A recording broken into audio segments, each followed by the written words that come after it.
as can be. Major League Baseball history in the making tonight with the Ripkens as the Orioles meet the Minnesota Twins. You'll see it live here on Home Team Sports. Hello, everybody. I'm Mel Proctor along with John Lowenstein, and there's some excitement in the air tonight as Major League Baseball history will be made. Cal Ripken Sr. managing the Orioles, Billy Ripken and Cal Jr. playing for the Orioles. It marks the first time that a manager has had his two sons on a Major League team. And what must be going through the mind of Bill Ripken? He wants to be called Bill and not Billy as he makes his Major League debut tonight, John. Well, Billy's got to be thrilled. And I know his dad is. Cal Jr.'s got to be thrilled also. I mean, this is a once-in-a-lifetime opportunity right here. Three guys from the same family on the same ball club in the same uniform. I'm as excited as they are. And I hope the young man performs up to his capabilities because he's really getting a golden shot right here. It's the first Keystone brother combination in the big league since Eddie and Johnny O'Brien played shortstop and second base for the Pirates in the 50s. It also marks the first time that three members of the same team have played on the same big league club since the Alou brothers of the Giants in 1963. But I thought Cal Ripken Sr.'s reaction is rather interesting. He says, when I look out on the field tonight, I won't see two sons. I'll see a second baseman and a shortstop. Oh, he's not telling the truth. You'll see his boys out there at short and second. He's no fool. He knows what he has here. It's a good thing. Vi, his wife, probably has as much to say about it as anyone, but she's kind of more low-key than Rip. You know, he's a great PR man, so he'll downplay it here. He downplayed it when Cal Jr. first joined the ball club. He says, let him stay here 3-4 years, get established, then we'll have something. Well, I'm sure that Cal Sr. is a little more excited inside than he's letting on. I know there is a special excitement in the ballpark tonight as Bill Ripken makes his debut at the age of 22. Cal made his debut at the age of 20. You know, Cal Sr. had a brother named Bill, or has a brother named Bill, who played baseball in the Brooklyn Dodgers organization. And there is another Ripken son by the name of Fred, who apparently likes motorcycles better than playing baseball and is in a motorcycle repair business. But Cal Sr. told me last year that if Fred had pursued baseball as his brothers had done in their younger years, that he could have been as good as any of them. With the one out, here's Randy Bush, who's playing right field tonight. Bush made a pinch hitting appearance last night, his only appearance in the series. Normally plays against right-handed pitching. Line drive hitter who will hit an occasional home run. He has 5 this year. He hit 7 last year, 10 the year before. And Griffin falls behind on him 2-0. It's very important for Griffin to stay ahead in the count. There he is tugging at that hat again, something he'll do throughout the game.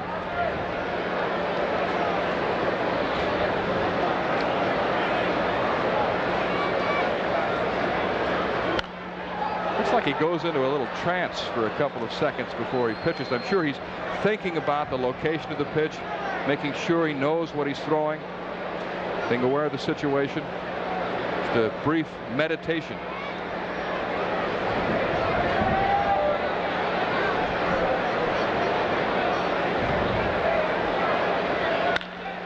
Ground ball on the right side. Bill Ripken is tested early. And he gets a big hand. He makes the play to first base to retire Bush. And I'm sure, you know, if you're making your Major League debut, and you can attest to this, John, I would think you'd want to have a ball hit to you early to get it out of the way, to get rid of some of those butterflies. Yeah, nice big hopper just like that one. And hopefully you don't pull a Steve Sachs and throw it in the dugout.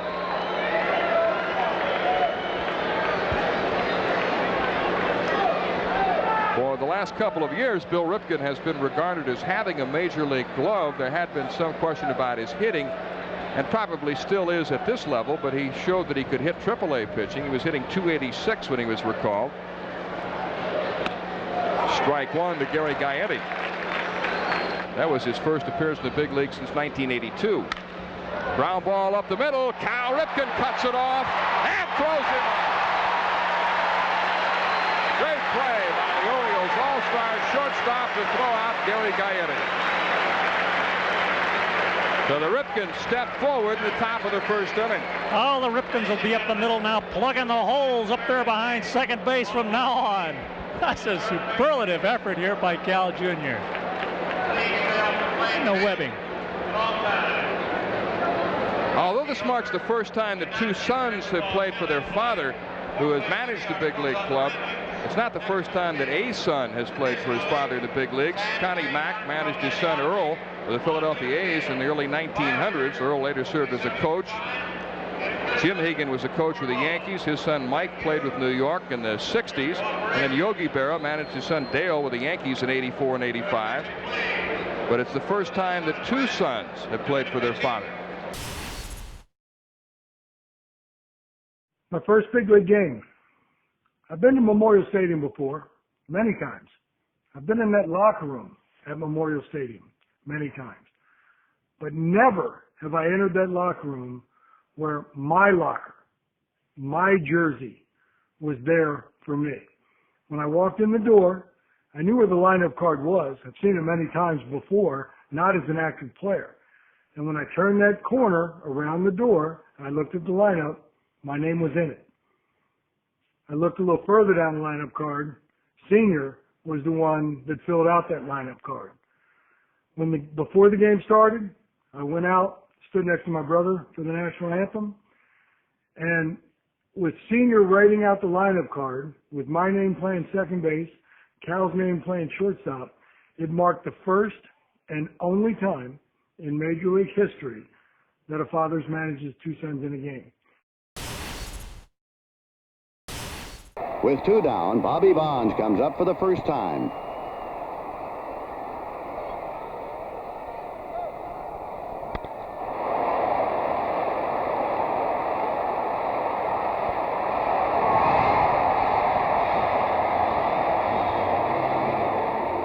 Bonds' tremendous home run extends the National League lead to 5-1.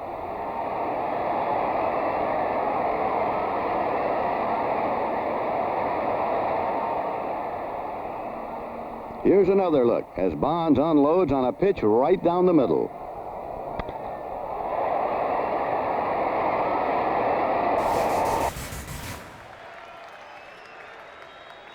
Two and one. Swing and a long one. We are going home out of here.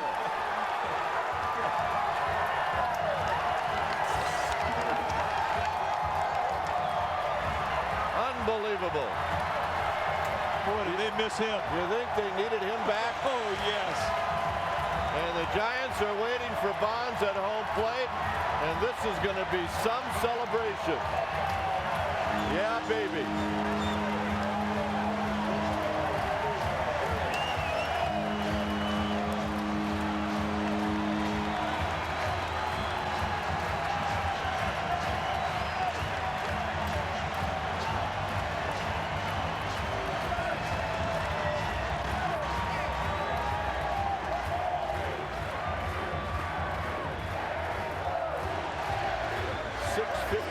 He knows when to hit him.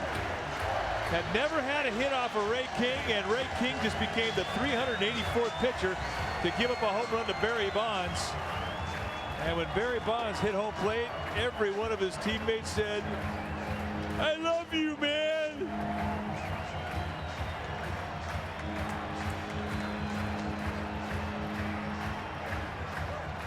Well, it hurt Bonds to watch his team struggle in Montreal, and there it was, into the water.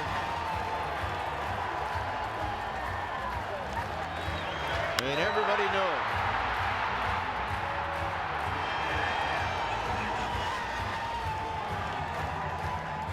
Another look at it. Into the night.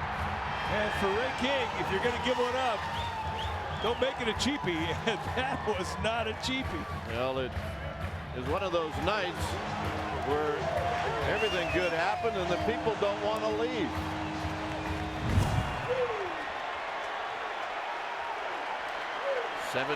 Last at bat wins for the Giants. The pitch to Bond. Swing! And a long one to center! And he's done it again! This one is over! I do not believe it. Who's writing the script?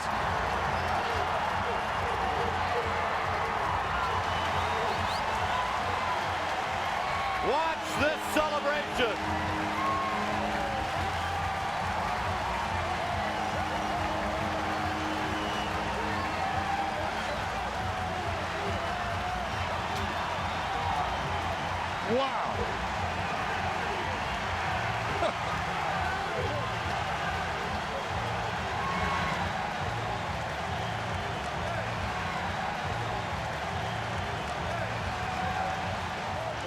652 career home runs.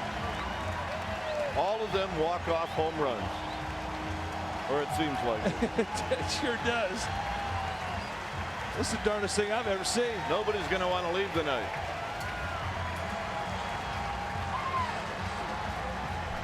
He has got some magic, doesn't he? Yes, he does. Yes, he does. And I have to tell you something. That's the first time we've seen him smile in 3 days. Measured off a breaking ball from Trey Hodges.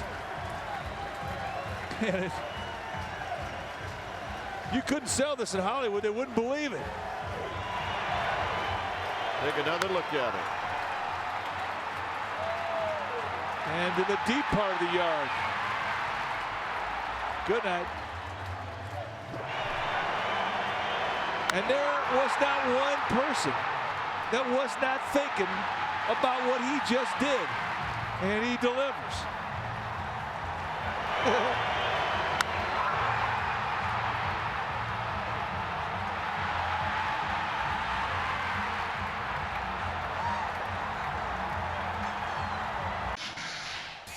MLB at Home is presented by Woodbridge by Robert Mondavi. Born from a legend, enjoyed by all. Please enjoy our wines responsibly. Woodbridge Winery, Acampo, California. And in the bullpen for the Reds, Jack Billingham, the right-hander, along with Will McEnany.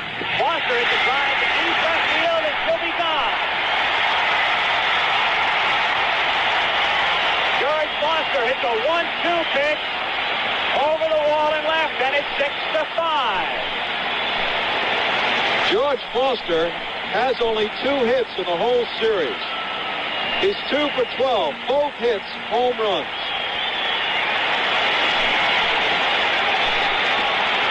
So Reed gets ahead on the count and loses him. Does he ever? Now Gene Garber gets up in the bullpen. Garber and Underwood. Watch George Foster again. Here's your leading RBI man in the National League, 100. There it goes. Beautiful. Bench 4 years ago, almost to the day, came up with nobody out, bottom of the 9th inning, and homered to tie Game 5 against Pittsburgh. I mean, Sparky likes the theater, but enough's enough. Keep the drama there. It's a deep center field. Barry Maddox goes all the way back at the wall. Gone!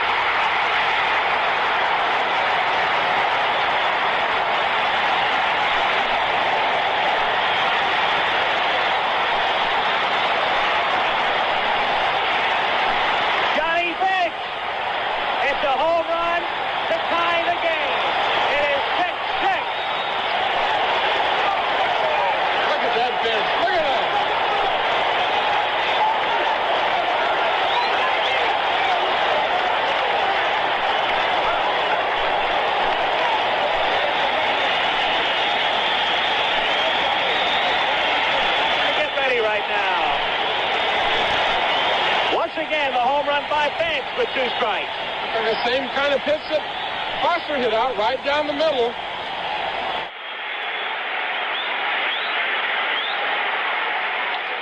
Little nubber. Poland has to come home, and the Reds win the pennant.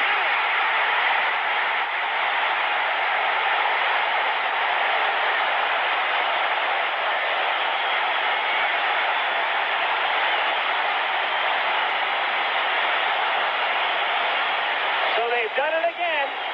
They're on their way to the World Series, which will start here on Saturday. 3 runs in the 9th, and it's a clean sweep again. They swept the Pirates last season. They sweep the Phillies this year, and they take it in straight sets. They win 6-2, 6-3, and 7-6.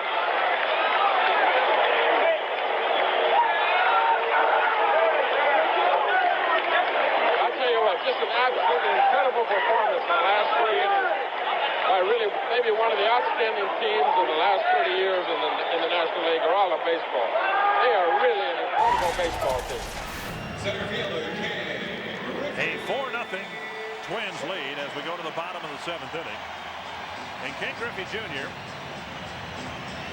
will start the inning with his 3rd attempt at hitting a home run in 8 straight games.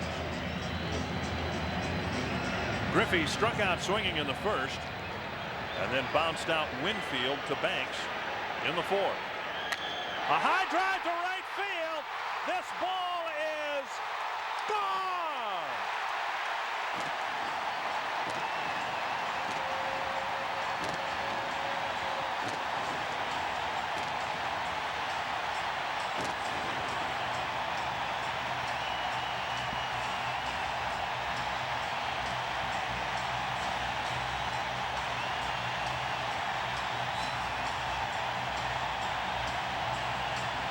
Gone and into the history books.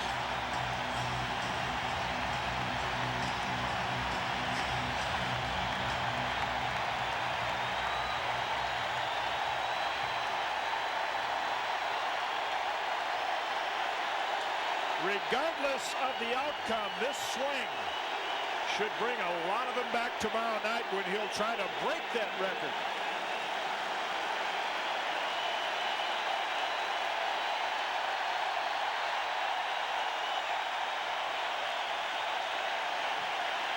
A 4-1 ball game, and Jay Buhner at the plate.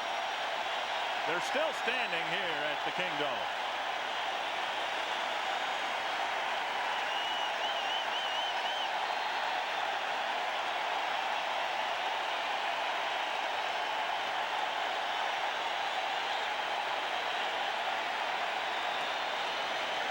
Banks pulls the string on Buhner, and it's 1-2.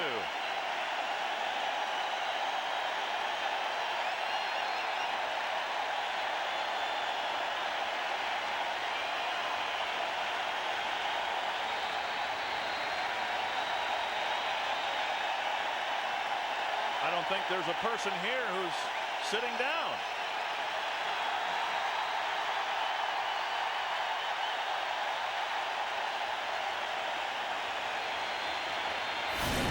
So the Yankees now with the lead run again away from second base. Base hit. Kelly coming around. He's going to score on Coleman. Yankees lead it now.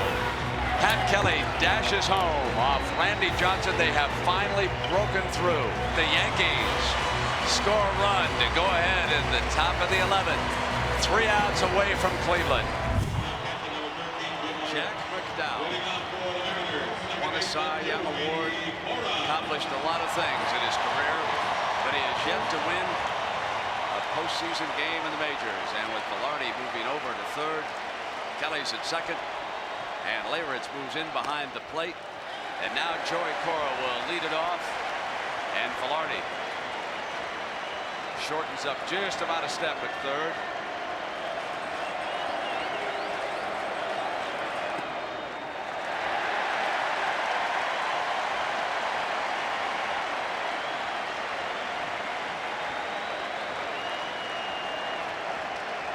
Former teammates in that '93 championship series facing each other.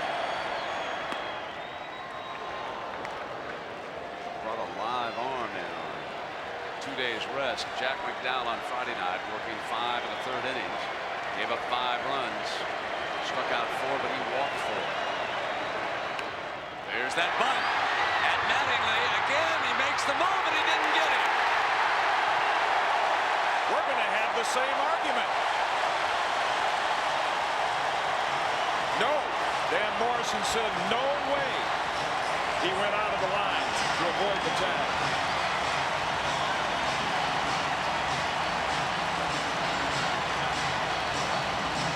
Now it's interesting because the umpires discussed this rule.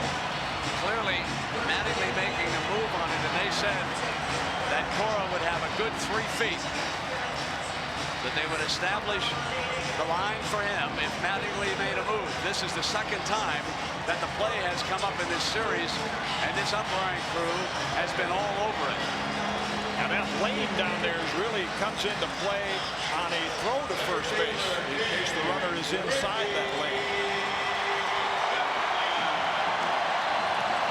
So Cora with the bunt has started it off again. Now here is Ken Griffey. And remember the McDowell pickoff move.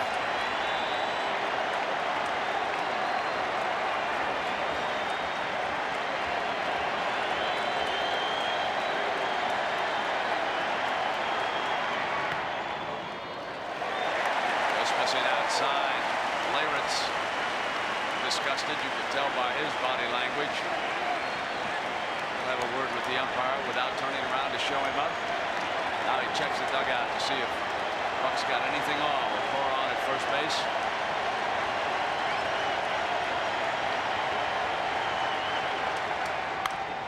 Get on the ground, base hit. Bernie Williams up with it, but Cora scampers to third base. And the Mariners still refuse to lose.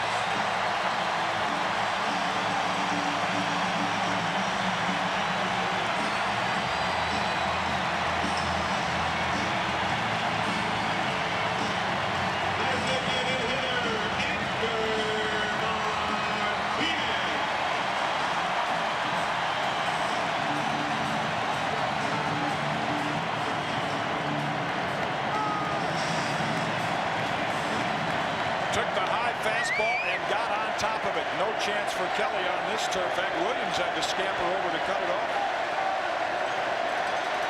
Tying run on third base and nobody out for Edgar Martinez as McDowell snaps one over to Mattingly. No activity down in the Yankee bullpen in right field.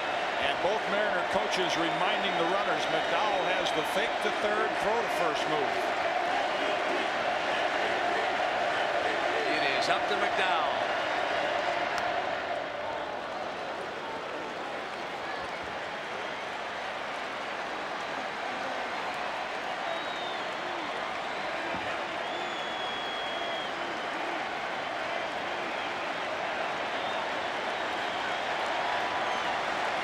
No balls and a strike to Martinez.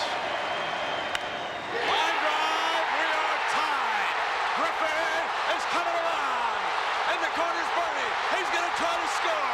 Here's the division championship. Mariners win it. Mariners win it.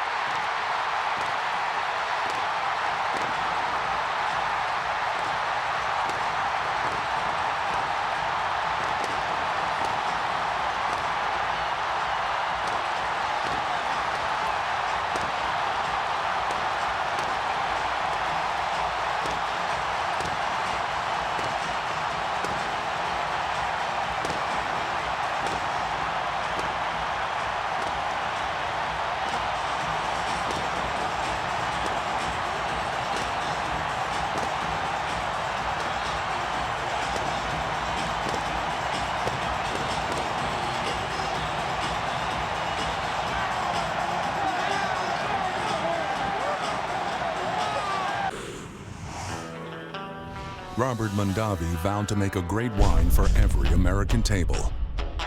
And that's exactly what he did. His spirit lives on in every bottle of Woodbridge by Robert Mondavi, from one for all. There was Jose Pagan and outfielder Felipe Alou.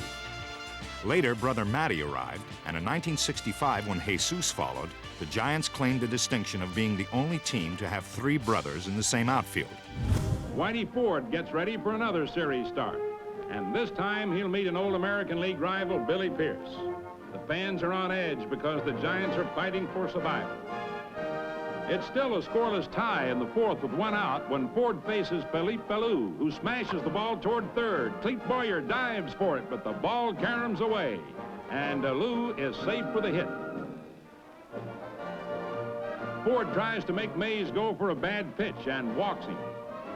Then there's a pickoff attempt at second base by Ford. The ball sails wildly into right field.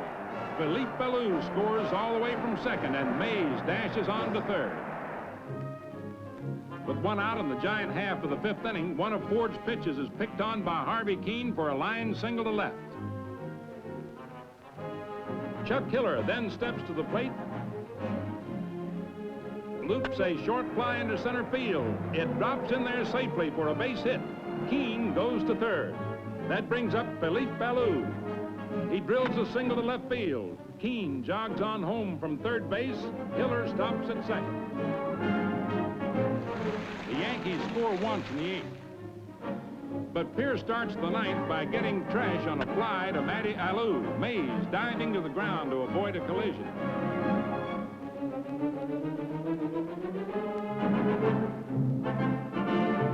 After Mantle is retired, Maris represents the final Yankee hope.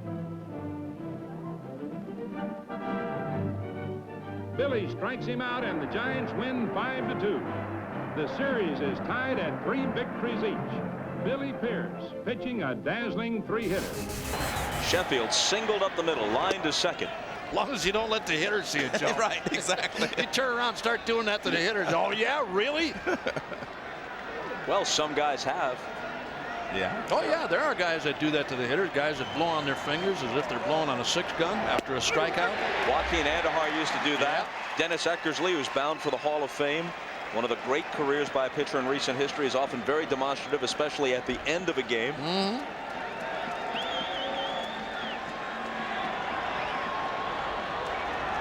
1-1 pitch hit toward the hole for the second base hit of the night for Gary Sheffield. I'll tell you, he's really been on in this series, and again in situations where, as Joe just said a moment ago, he gets the strikeout to Renteria. It's a different story if he has to pitch Sheffield with a runner on. And here Gary with a single with 1 man out. But he is so quick, and we've talked about it and showed it throughout the whole series, the championship series and the World Series, the quickness of Sheffield and his ability to hit the ball to all fields. Bonilla fouls it off. It got a piece of Alomar. It becomes obvious that Jim Leyland is going to stick with Bobby Bonilla no matter how much he's hobbling. Even in the 9th inning of Game 3, when the score was tied at 7, Bonilla drew a walk to open the inning, and you might say here's an ideal situation for a pinch runner. But no, he left him in, and as it happened, he was able to make it to third and score on the wild throw, what proved to be the go-ahead run. Some people say, why not DH him? Leyland says, no, I'm going to keep him in the field. That's where he feels most comfortable. Even with the injury, I'm going to let him play third base.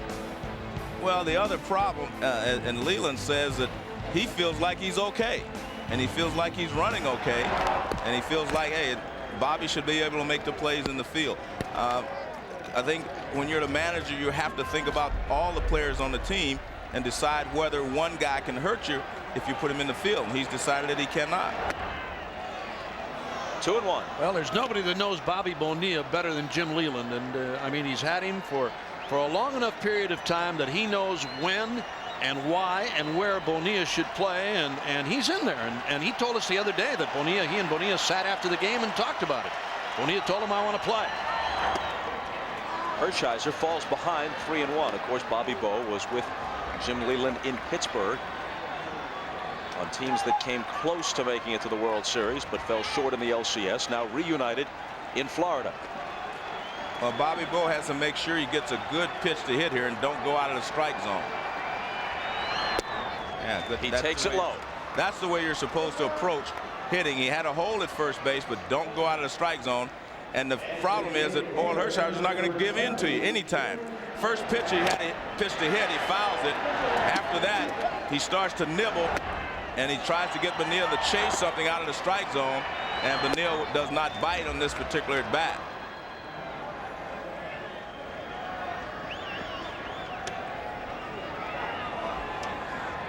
So now the tying runs are on after Hershiser's second walk. Well, Hershiser, we saw him after he struck out a hitter. Let's see how he is now. He's really upset with himself now because he walked a hitter. And he must face the dangerous Dalton. Hey, you say to yourself, he may have been, pitching around Bonilla because of the left-handed batting, but not with this guy coming up. I mean, he was after Bonilla, just didn't make the pitches. Well, I tell you one thing, Darren Dalton's going to get a pitch to hit. He will be patient until he gets one. That might have been it. He slices it to left. Coming on Giles. He makes the catch on the run. Well, he got a pitch to hit. The pitch was up, and he hit it hard. He just did not find the hole. Darren Dalton has hit the ball hard throughout this series. I mean, every time he's up there, even the foul balls he's hit, a pitch away from him went out that way, and a nice running catch by Brian Giles. Here it is again. Giles with a good jump on that ball makes a nice running catch to take a base hit away and possibly an RBI.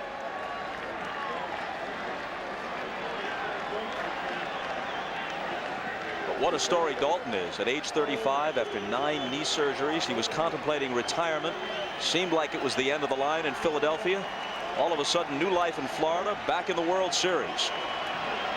Alou's 0 for 2. But remember, he hit a 3-run homer off Scherzer in Game 1 at Pro Player Stadium. Well, 2 men are on now as they trail 4-2. To say, Bob, one of the 2 bad pitches that he's thrown to Alou so far tonight. He's basically stayed away with the breaking stuff. He got one up that time, and Alou fouled it back.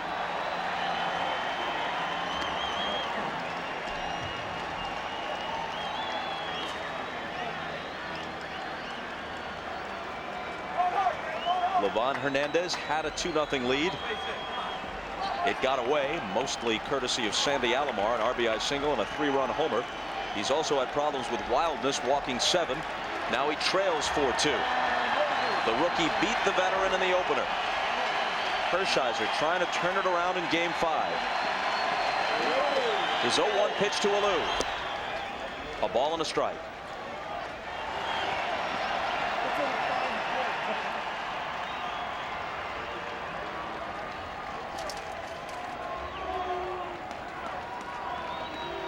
Sheffield is at second. Bonilla is at first. And with 2 out, ball 2 to Alou. Well, it tells you he's keeping his front shoulder in just a little longer because he's not chasing those pitches out of the strike zone. When your front shoulder pulls out, your head also pulls out. And you think the pitch is a strike. But right now, so far in this at bat, he's been able to be a little more patient, keep the front shoulder in, and watch the ball. 2-1 pitch, hammered to center. Grissom going back, looking up, out of here. For the 2nd time in this World Series, Moises Alou wallops a 3-run homer off Orel Hershiser. Hargrove's lead is gone. It's 5-4 Florida. Bob, I could see the difference in his approach there. In this at bat, he was keeping that front shoulder in. He gets a hanging breaking ball and he drills it. Watch this. He goes right there. Look at that. Everything's perfect. Breaking ball out over the plate. He keeps the front shoulder in and hits it out. His first at bats, he was just pulling off, but he was very patient there, keeping that front shoulder in. And I could see the approach was much different in this at bat. They knew it was gone when he hit it. Yep, that's John Cangelosi right there. Get up, get out of here, he said. At this time, let's meet the 1990 American League All-Star team. Batting 7th and catching, the first rookie catcher ever selected by fans to start an All-Star game from the Cleveland Indians, Sandy Alomar Jr.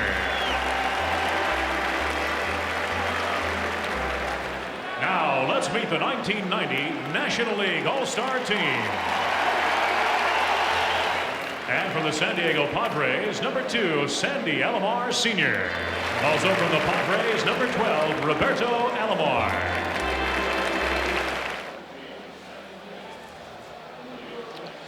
No score as we go into the 7th inning here at Wrigley Field in Chicago. Look at that, only 4 hits. On the mound, it's Jeff Brantley. And at the plate, it is Sandy Alomar, and his brother Roberto is playing second base. That's nice, isn't it? Sandy has a hit, an infield hit, 1 for 2. And the count goes to 1 ball, 1 strike. In right field, the straw man, Darryl Strawberry. Out of play. 1 ball, 2 strikes. The last brothers that played against each other in all-star competition, Lee May and his brother Carlos May, back in 1972. How about that? Sandy Alomar Jr., the first catcher, rookie catcher, to start an all-star game. Another one out of play, keeping the count 1 and 2. I think what that shows you is how difficult it is to break into the catching position. Catchers usually, when they have some seasoning on them, are much better. When you come up, you've got more to worry about than you're hitting. You have your pitching staff to worry about, throwing, defense, balls in the dirt, and hitting also. Yeah, we've seen that with Todd Zeile, the first-year full-time catcher for the Cardinals. His brother Roberto is not quite as big as Sandy Jr. I'll say Sandy Jr. is 6'5". Tough to play that position and be that tall. And ball's foul also, 1-2. And the reason for that is you got to get down. You got to give a lot of low targets. You got to get down in the dirt. And I'm telling you, he has some great hands. Playing in the shadow of Benito Santiago of the Padres for so long. Got a shot at the Rookie of the Year award with Cleveland. And he takes a ball, 2-2 from Jeff Brantley. Brantley made only one pitch to end the 6th inning. He's working the 7th. Following Jack Armstrong, Ramon Martinez, Dennis Martinez, Frank Viola, and Dave Smith to the hill.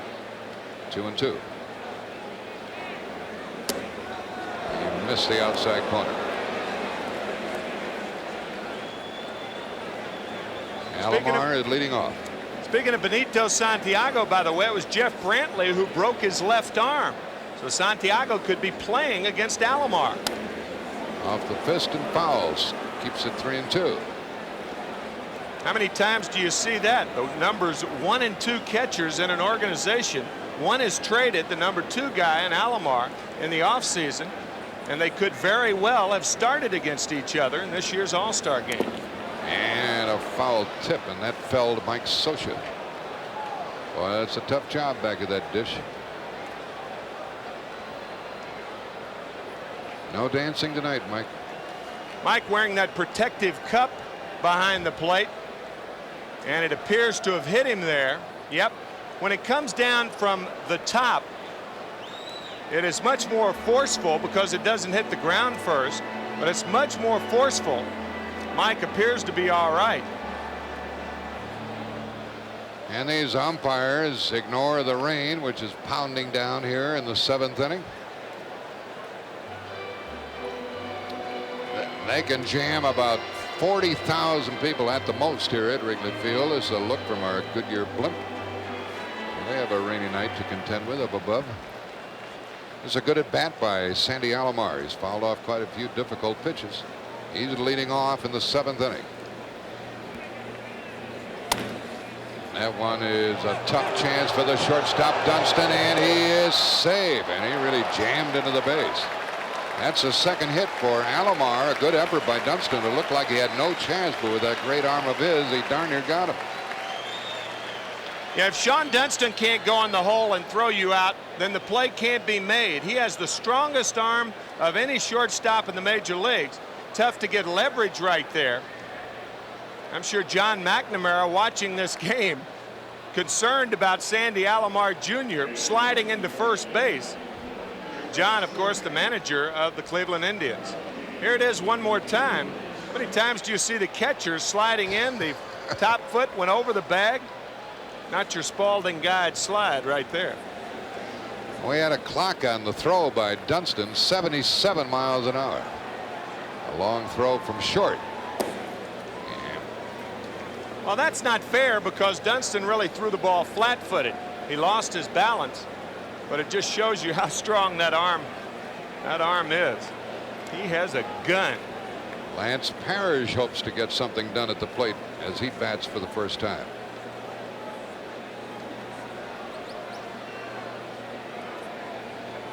The leadoff man is on for the American League here in the 7th inning. They now have 4 hits. 2 of them by Sandy Alomar and 2 by Boggs, and Dunston is checking the rain. Parrish takes a pitch low and away, and that's ball 2.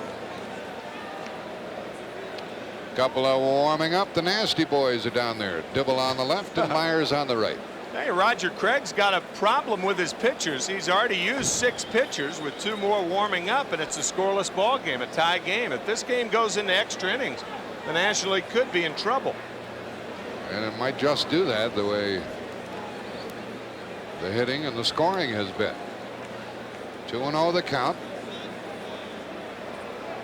Lance Parrish is the batter. He's had 16 home runs this year and 42 runs batted in. Long time in Detroit, then over with the Phillies. He'll get his swings before this at bat is over. Leadoff hit by Alomar, being held by Clark. Wills played the entire game. Frank Robinson coaching at first.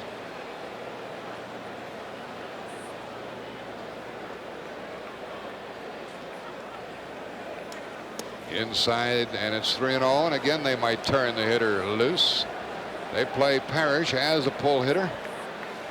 And now the wind has shifted around a little bit, kind of blowing toward the left field corner, so maybe we shall get some scoring.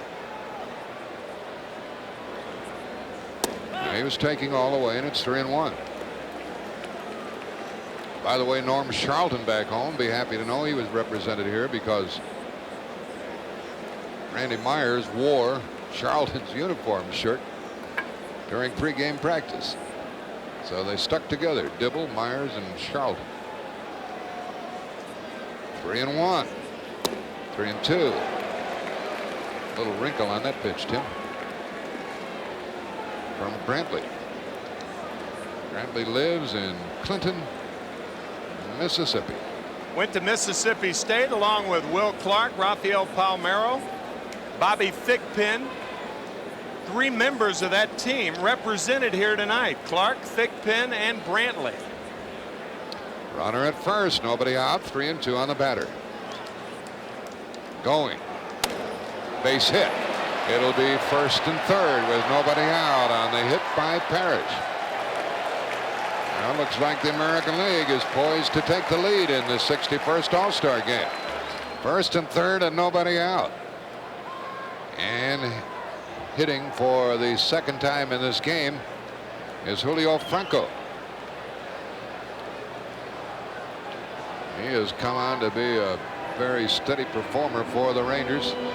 The ground crew has spread some dry sand, and Tony La Russa trying to figure out a way to get a run across. It's Dave Duncan behind him.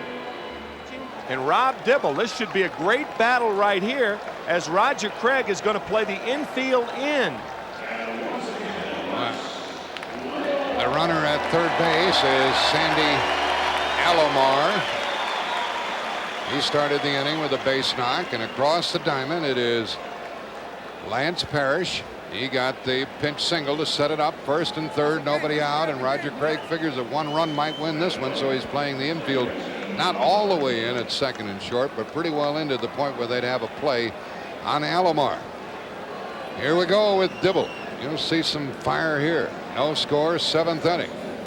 And a strike, a blistering fastball from Dibble. I don't think with Franco's bat at the angle that it is that there is any way for him to pull a ball off Rob Dibble, and for that reason Lynn Dykstra in center field, moving over into right center.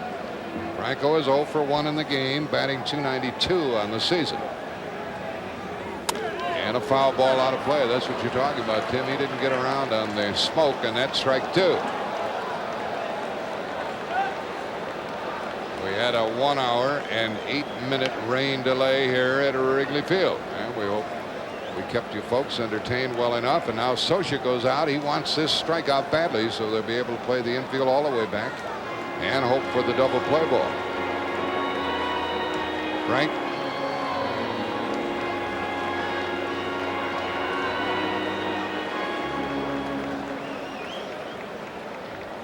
I don't know what the score will be, but at the end of this top half of the 7th inning, Harry Carey is going to lead the crowd in the singing of "Take Me Out of the Ballgame." That's always fun here at Wrigley Field. Meanwhile, a base hit puts the American League on top. It goes deep, and the second run might also score.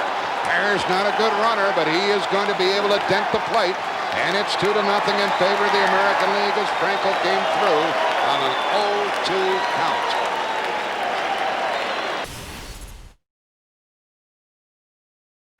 And to my dad, what can I say about my dad? Everything that I know about the game of baseball, I learned from my dad. Somebody asked me, who's your favorite second baseman that ever played this game? And I know there's some great ones like Joe Morgan, Ryan Sandberg, that I analyze a lot. But to me, I watch this man every day to play the game. He was the best. He was the greatest.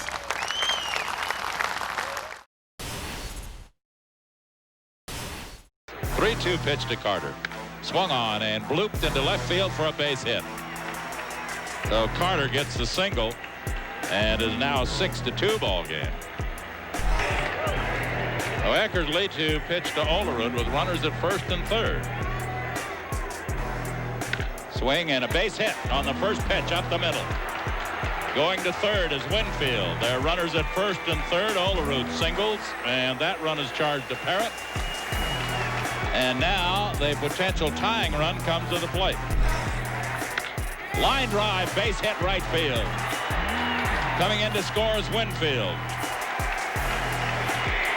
Those two runs are charged to Parrott, and it's now a 6-4 ball game. And Eckersley has thrown 2 pitches, and they've both been line drive.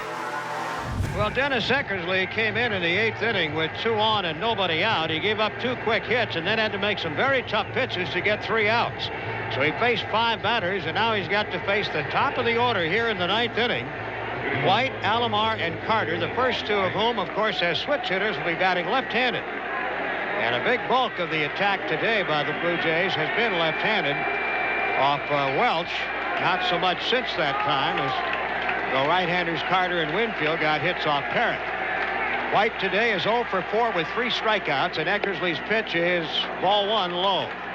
The shadow now cuts across the diamond, about halfway, not quite halfway out to the mound, between the mound and the plate. Sinker, or rather a slider, is a strike, and the count now is 1-1. I think the ball might have been out of the strike zone, but on the check swing, the appeal got the call from the third base umpire, Denkinger. Eckersley deals again. He goes away for a fastball, and it's outside 2-1. Alomar due up next has 3 hits and a walk today. Swing and a miss on the breaking ball. 2-2 the count.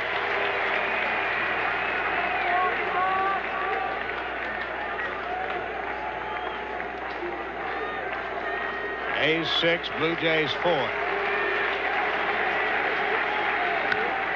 Swing and a foul as he came into the middle of the zone a little bit that time with that fastball, and the count still 2-2.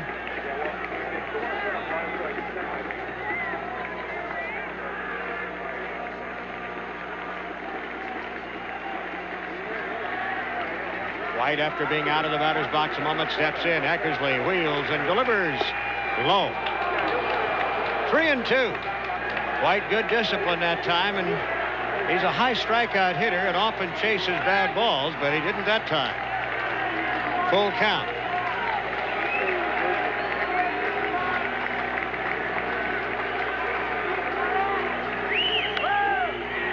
Fouled away, and it's still 3-2.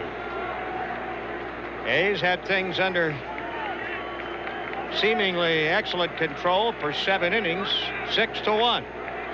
And then Alomar's leadoff double in the 8th touched off a 3-run rally. Here's the payoff, and it's lined to left field. It's a base hit past Ricky, who tried to short hop it. It's rolling toward the wall. White is around second. He is heading for third, and he'll make it standing up. A low sinking line drive. Ricky charged it, didn't dive for it, tried to short hop it, and it scooted by him. And now the tying run will be at the plate. The Blue Jays get activity going in their bullpen. It is Tom Henke.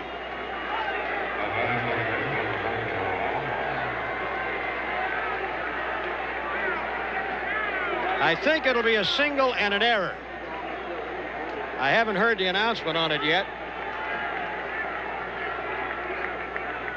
And now here comes Dave Dunkett, and the next hitter, Alomar, has 6 hits in the series, 3 of them today, all off Welch. 2 singles and a double. He walked against Welch. So the Blue Jays have teed off on Eck in this series. The ball caromed off Ricky's wrist from the looks of the replay. So we're calling it a hit and an error right now until otherwise informed. They have 2 errors on the board. Whether that reflects the official scores call or not, I don't know. Right now, here's Alomar. And the Blue Jays are charged up here about a chance to storm from behind. The 3, 4, 5 hitters coming up next. Outside, ball 1. Alomar against Eckersley up until this series was 0 for 5.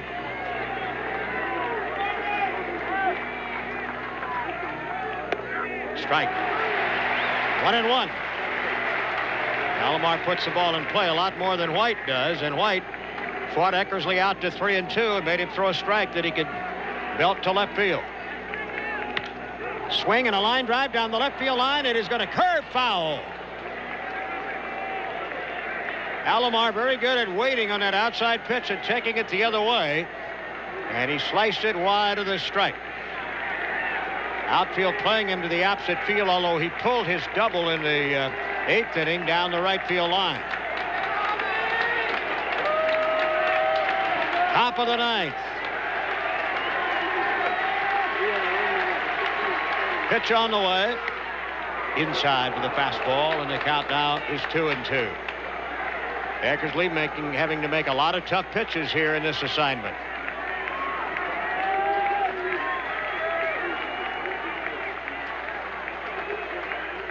Breaking ball is grounded foul to the right.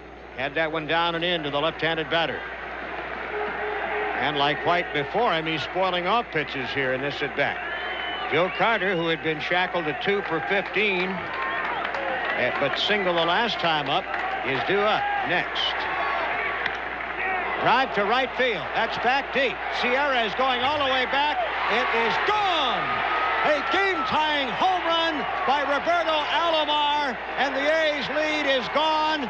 The Blue Jays are out of their dugout screaming for Alomar as a 6-1 lead has disappeared.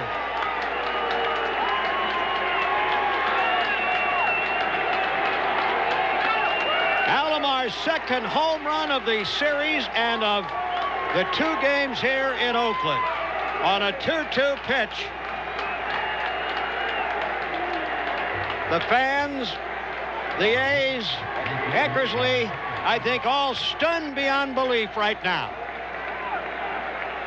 Alomar knew it. He threw both hands into the air, even though Sierra ran back.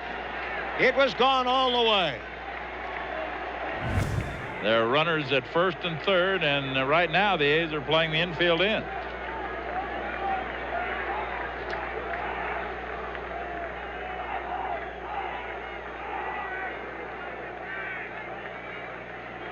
So the A's are not going to take a chance on getting a double play ground ball.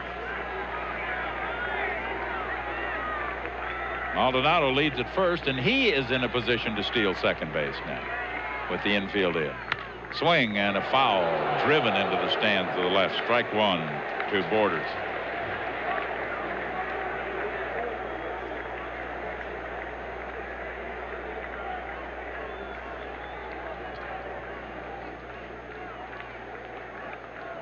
Infield drawn in, despite the fact that the A's could get out of the inning with a double play on a ground ball. You're really betting that it's going to hit it right at an infielder, and then you've got to make the play at the plate. Line drive, left field. Rickey will make the catch, but that will score the run. So coming in to score is Bell, a sacrifice fly for Borders. And the Blue Jays lead it by a score of 7-6. Hinkie ready. And the pitch. Swing and a high, deep, a shallow drive to center field. I thought he hit it better. And there is White making the catch. And the inning and the game over. And the Blue Jays have come back to win by a score of 7-6. We'll be back with the totals in a moment. Two down now. Still 2 men in scoring position. A base hit to the outfield could still tie the game. 1-2 the count. Base hit. Sandy Alomar has tied it up.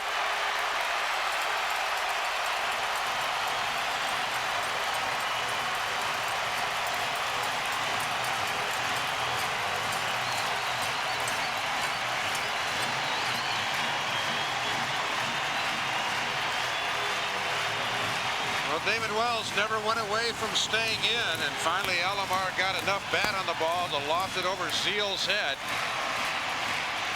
He kept pounding into Canton, was successful. He got Alomar 0-2, but Sandy got his arms in and just got enough of it.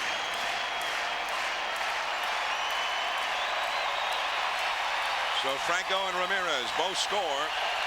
The Indians get the big hit at long last. Yeah.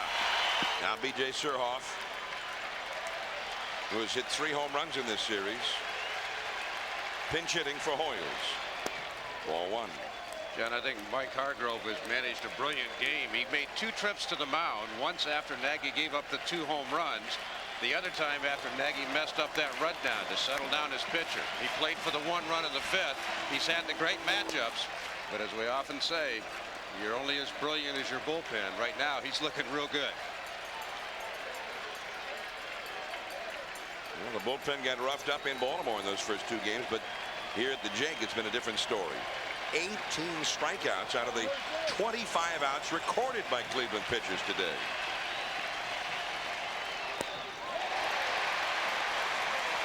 That might have been ball 3 there.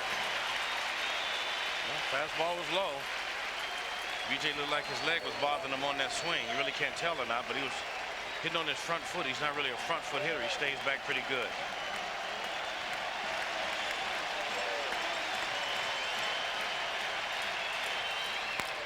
Oh, off the foot. Bad knee, bad hamstring, and now bad foot for B.J. Surhoff.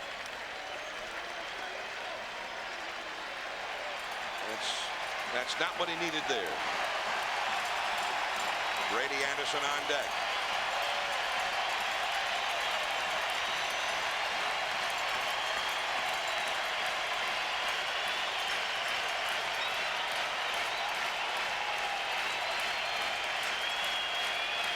The 2-2 pitch on the way. Base hit. B.J. Surhoff with a single right through the middle.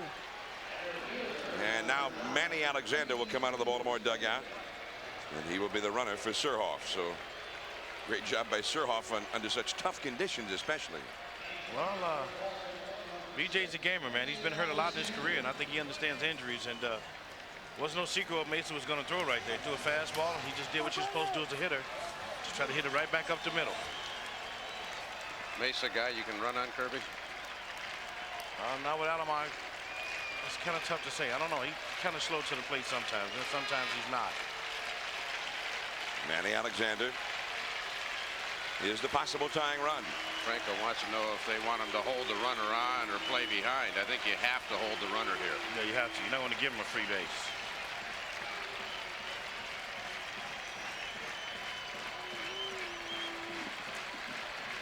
Anderson today 0 for 3 with a walk. He's also reached on a Vizcaíno error. 3-2. The Indians on top, 9th inning. Coming hard, Lofton can't hold it. Alexander, who had to hold on to make sure that it was not caught, stops at second base. And now we see those shadows maybe working against the Indians on that play. There again, the second time for Kenny. I mean, when that ball was hit, even me up here in the booth, I thought it was hit harder than that. And he broke back first, and all of a sudden he tried to come in and get it.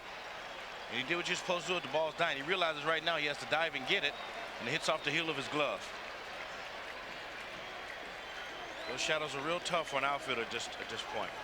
Well, remember back in the 7th inning with Todd Zeile at second, Davey Johnson did not run for him. Zeile's the only man who has not struck out today, and he gets a chance to do something big for the Orioles here. And he was the Phillies' cleanup hitter, their top RBI man, until he was traded to the Orioles and had 99 RBIs all told for the year. Today he's had a single and a double in 4 trips. A base hit could tie the game.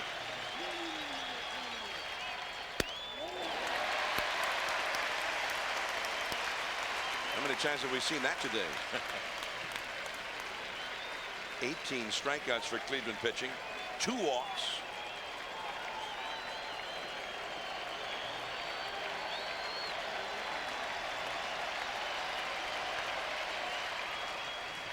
Alexander, nobody was covering at second base. Hargrove and Davey Johnson outwardly look calm, but the insides are churning.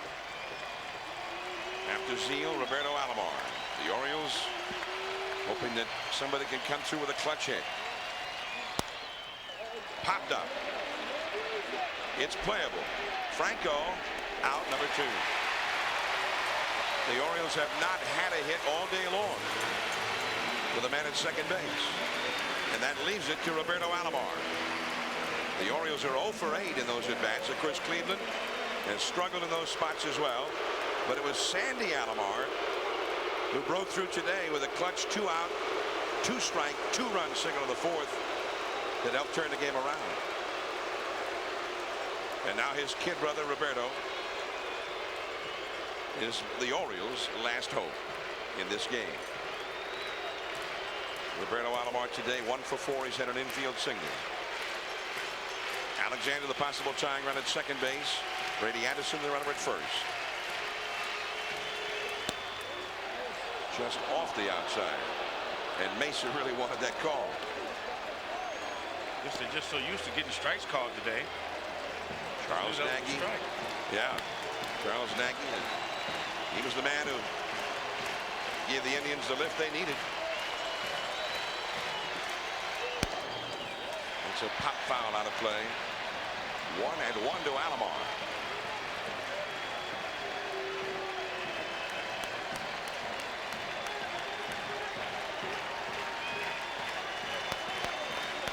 Ripken and Zeal. Bobby Bonilla apparently okay after crashing into the wall there in the 8th inning.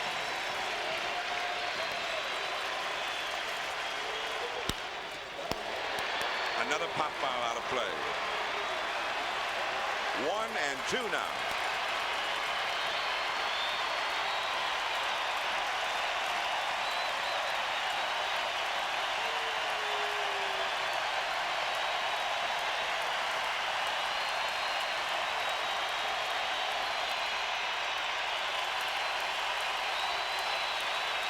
Mesa ready. And here it is. Left center field, base hit. This ball game is tied up. Unbelievable. Big time players show up at big times, and of course that was a big time with 2 outs. Roberto Alomar been held down the whole time. Just trying to put the ball in play right there. And a nice base hit. The game's tied now. And so the Alomar family coming through big time in the clutch today. Sandy for Cleveland tying it with 2 down and 2 strikes in the 4th, and now Roberto in the same spot under a little more duress, in fact, 9th inning, and he is tied it. Well, this time Mark Wiley's going to come out and try to calm down Mesa. You know, this has been a situation where Mark Hargrove has managed so well and set up everything so well, but now all of a sudden if we get into an extra inning game, he has to go to some of his second line pitching. Bullpen looks a little thin if we go extra inning. Yeah, there it is. Manny Alexander scoring without a play, and the Orioles, as you can imagine, got a little bit excited. And it is still tied. That was against Mesa. Alomar, pretty good bunter, and often bunts, and the third baseman told me very shallow down the line from third. Alomar 2 base hits today in 5 at-bats with a run batted in.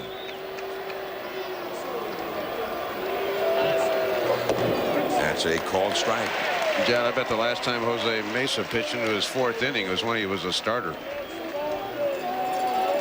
And of course, when Cleveland got him from Baltimore, that's what he was. He was a starting pitcher. That one is hit deep into center field. Lofton is going back, still going back, all the way back. Gone, home run. So Alomar, in his next at bat against Mesa, after tying the game in the 9th inning with a single, he has homered in the 12th inning. 4-3 Baltimore. Guess that last hit he got was a big hit for him. Got his confidence back. Got him going. Got a good fastball right there for Mesa to hit. Nice short swing.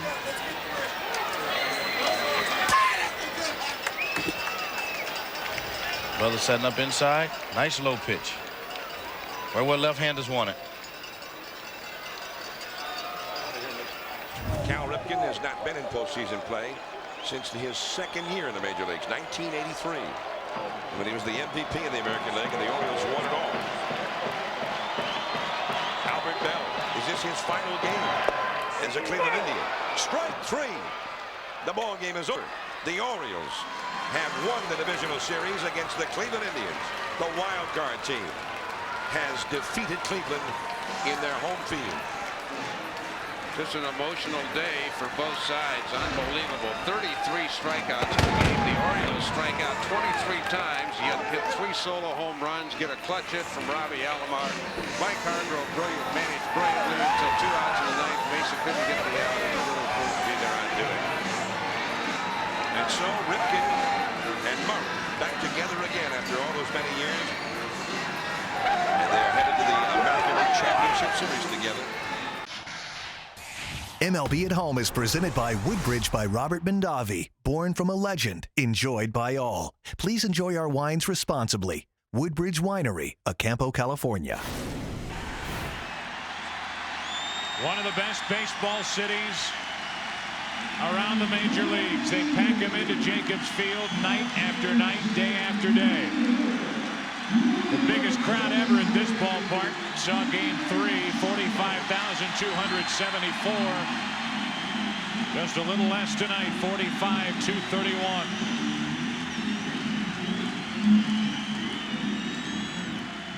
We are into the bottom of the 8th inning. Justice, Williams, Alomar. Stanton back to work.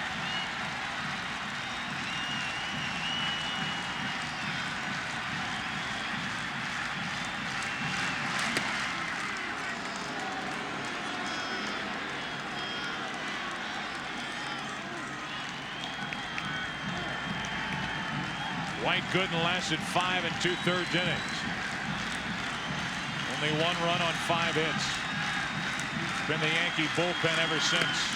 Strike 2 on Justice.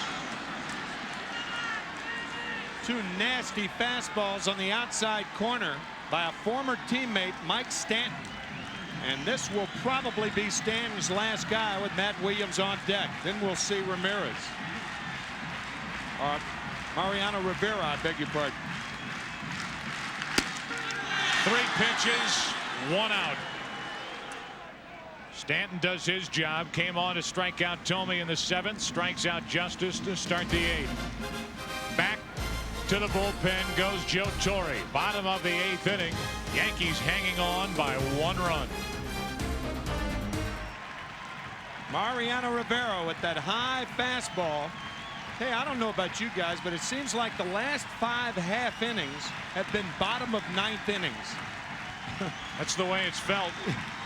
Back in the 6th inning when the Indians left the bases loaded, in the 7th inning when they had 2 pitchers from their bullpen, both Nelson and Stanton, and now here in the 8th. And a strike on Matt Williams, who's 1 for 3.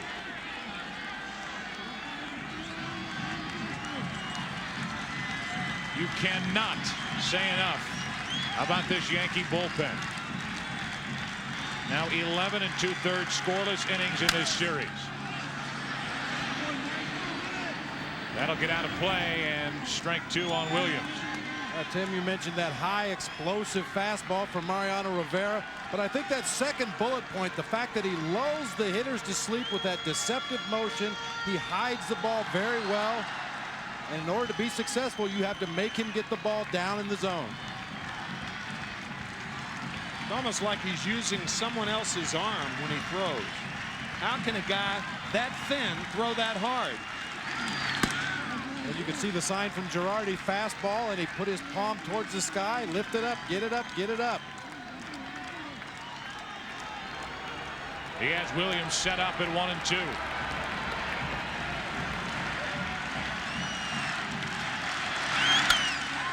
Fought it off in the fly ball to right for Paul O'Neill. 2 out here in the 8th. Rivera is listed as 6'2", we'll give him that, and 168. I don't think he weighs 160 pounds. Now, how can a guy with his frame throw that hard? It's really remarkable. Hear a lot of big league ball players say the same about Pedro Martinez of the Montreal Expos. Right. 96 miles per hour from Rivera. Ball 1 high to Sandy Alomar. Jose Cardinal always working to position that defense. 2-0 on Alomar. Well, the thing is, with Rivera pitching, you don't want an overshift too much. Play guys straight away. Make them catch up to the fastball.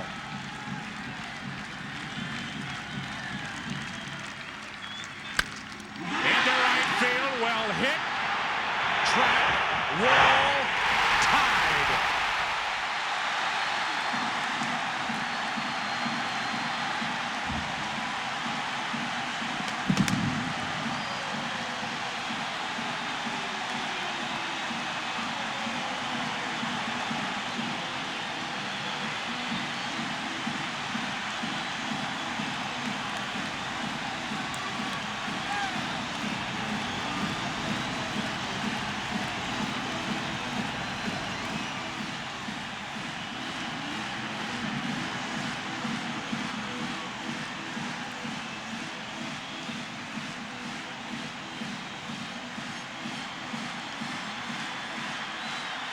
These Cleveland fans saying, don't let it end.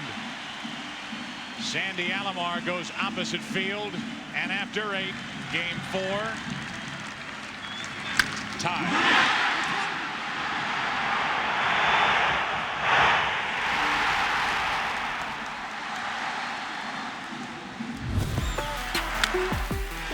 Little flare off the bat of Grissom, falling in a hurry, base hit.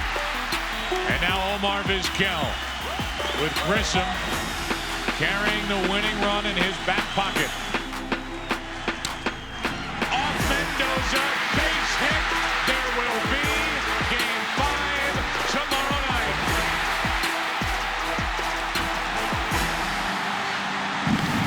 And then it was July 24th at Fenway against Oakland's young Mike Morgan. Long drive, right field, way back, near the wall, and there it is! Home run number 400, Carl Yastrzemski. Now, listen and watch.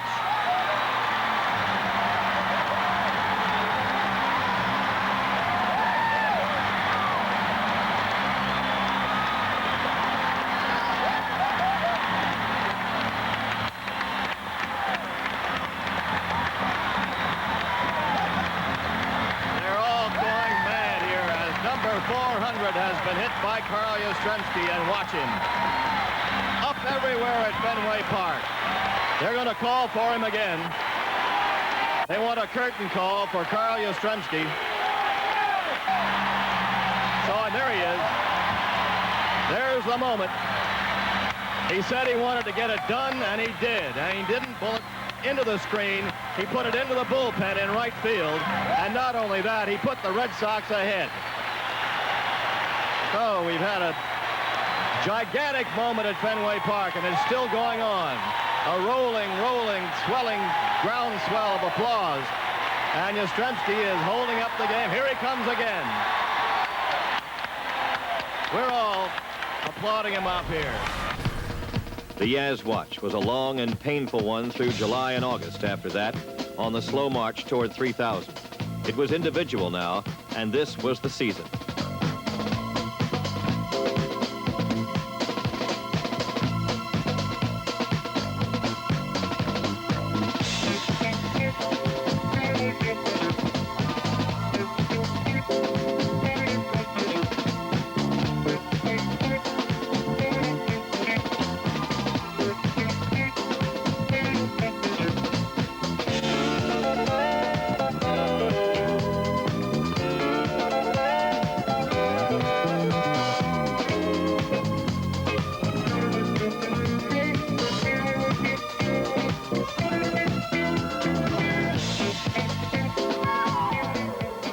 The team came home in September against the Orioles and Yankees, and hit number 2,999 came on Sunday, September 9th. There were to be 12 more times at bat before September 12th, 8th inning against the Yankees' Jim Beattie.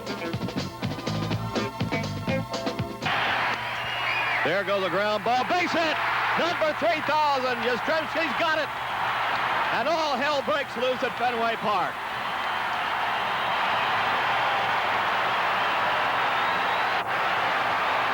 Fine watching it. We're not going to play baseball for a while. They've got microphones, cameras. The long, long trail is ended. On a hard single to right field, Reggie Jackson has come in from right field to talk to Yaz. Just listen. Johnny Pesky, his former manager. There's the ball. You can look back, at least you personally, on the greatest year that anybody's had since I can't remember when. Thank you very much, Don. And the whole ball club had a great year, and I just hope that they don't get too down this winter on a loss and get themselves in fine condition and get ready for spring training next year. When Bob Gibson was quoted as saying that you were just a good ball player and not as great as some of us around here think you are, how did you personally react to that? Well, I don't know if he said that. It's a thing. Sometimes words in the papers get out. You mistake a quote or something of that, take words the wrong way. I'm just very happy that we did bounce back after being 3 games to 1, and a little disappointed that we didn't win the 7th game. This is a very special day for me. I'm extremely honored that so many of you came here to share this day with me. One thing that I've learned over the years is that Red Sox fans are the greatest and most loyal.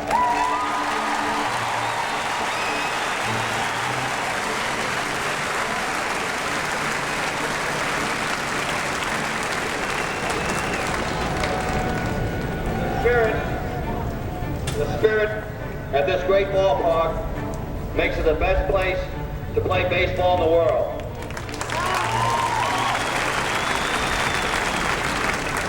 I am proud to have worn only the Red Sox uniform for my entire 23 years.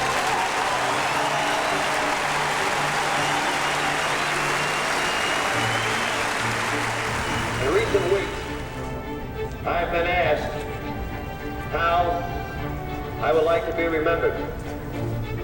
I hope you will think of me as a winner, because I feel just playing one game at Fenway Park makes me a winner.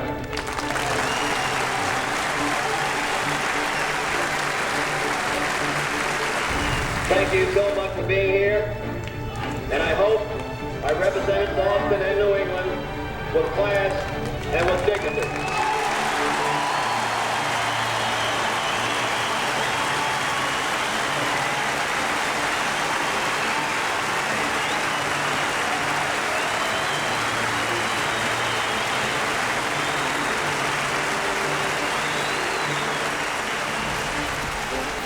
And Mike Yastrzemski about to lead things off, the grandson of one of the greatest Red Sox, greatest players of all time. And of course, he has spent his entire 23-year major league career with the Red Sox, 18 of those as an all-star, 3,419 hits, 452 home runs. You will not find him in the ballpark tonight. Probably a little too nervous, too emotional to be here, but he will be here tomorrow. Yeah, no question about it. You know, he's very superstitious too, and he wanted to stay away tonight. You leave this for his grandson, and he'll be with us tomorrow night. Giants, by the way, 72 and 78. They're in third place in the West. The left fielder, number 5, Mike Yastrzemski.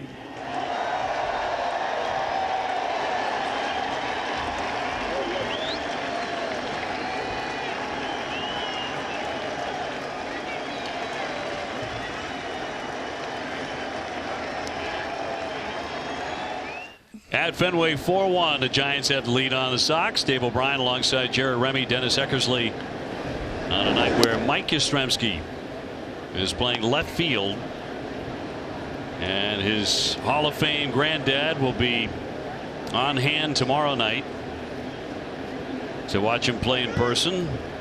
Austin Slater with a base hit, first time up, single in the 2nd inning. Mike so far tonight has struck out. He's also walked and scored a run.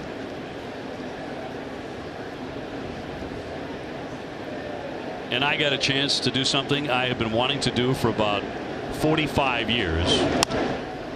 Fly ball into right field, and Brock Holt with plenty of room there to make the catch. To say Yastrzemski back to the warning track of the monster to make the catch. Right. That gave me chills, if nobody else. So.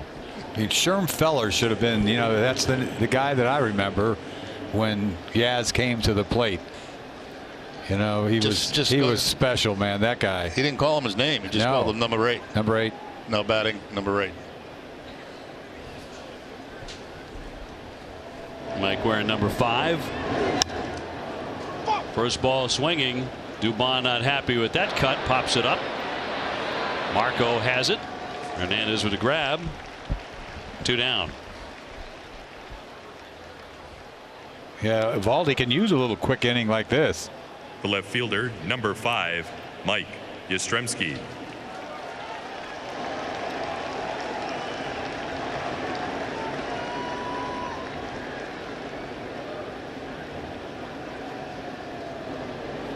I mentioned that the Red Sox drafted Mike in 09 in the 36th round. He did not sign. He went to Vanderbilt on scholarship. And by the middle of his freshman year, he was a starter. And by the time he was a senior, he was all SEC for Vandy. Boy, Vandy could pump out some baseball players, huh? I didn't realize over the years. Great program down there. It is called the Harvard of the South. I don't blame him for not signing with the Red Sox. At that stage of your life, go get your college education. College baseball is so much better than when Eck and I came into professional baseball. Get a great education at Vanderbilt, and then take your chances with baseball after that.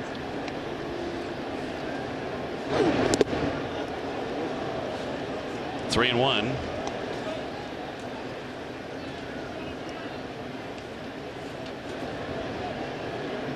Hey, once again, trying to be nasty on a 2-1 pitch. Let's see the poll numbers for Yastrzemski.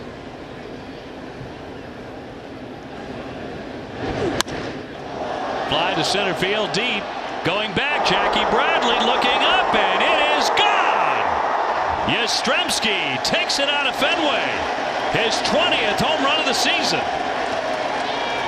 Boy, did he put a swing on this ball or what? What a magical moment that is. Came off the bat at 103 miles an hour. I mean, he threw him some fastballs the first time up right by him. Now a 3-1 pitch, he's sooting gas and gets it and smokes it. Well, that is magical stuff.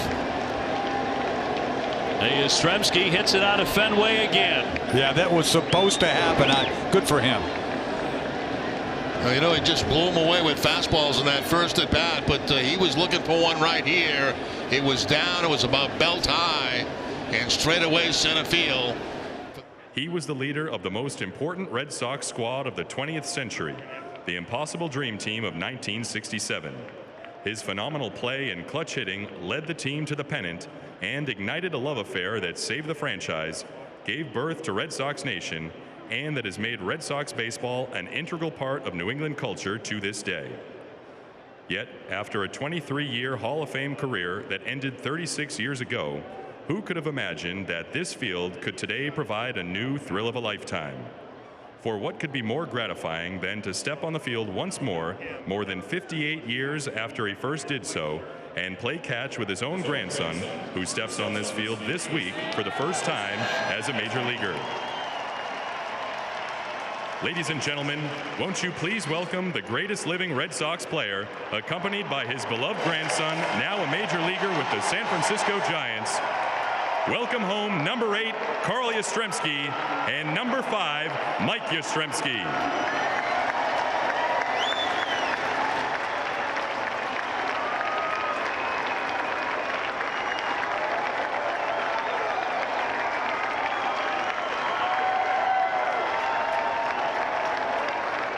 We now invite Yaz to deliver a ceremonial first pitch to Mike.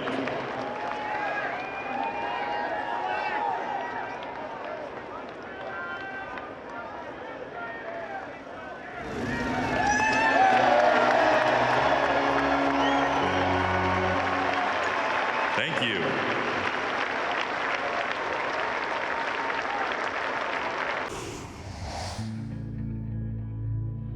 What does this all mean to both of you?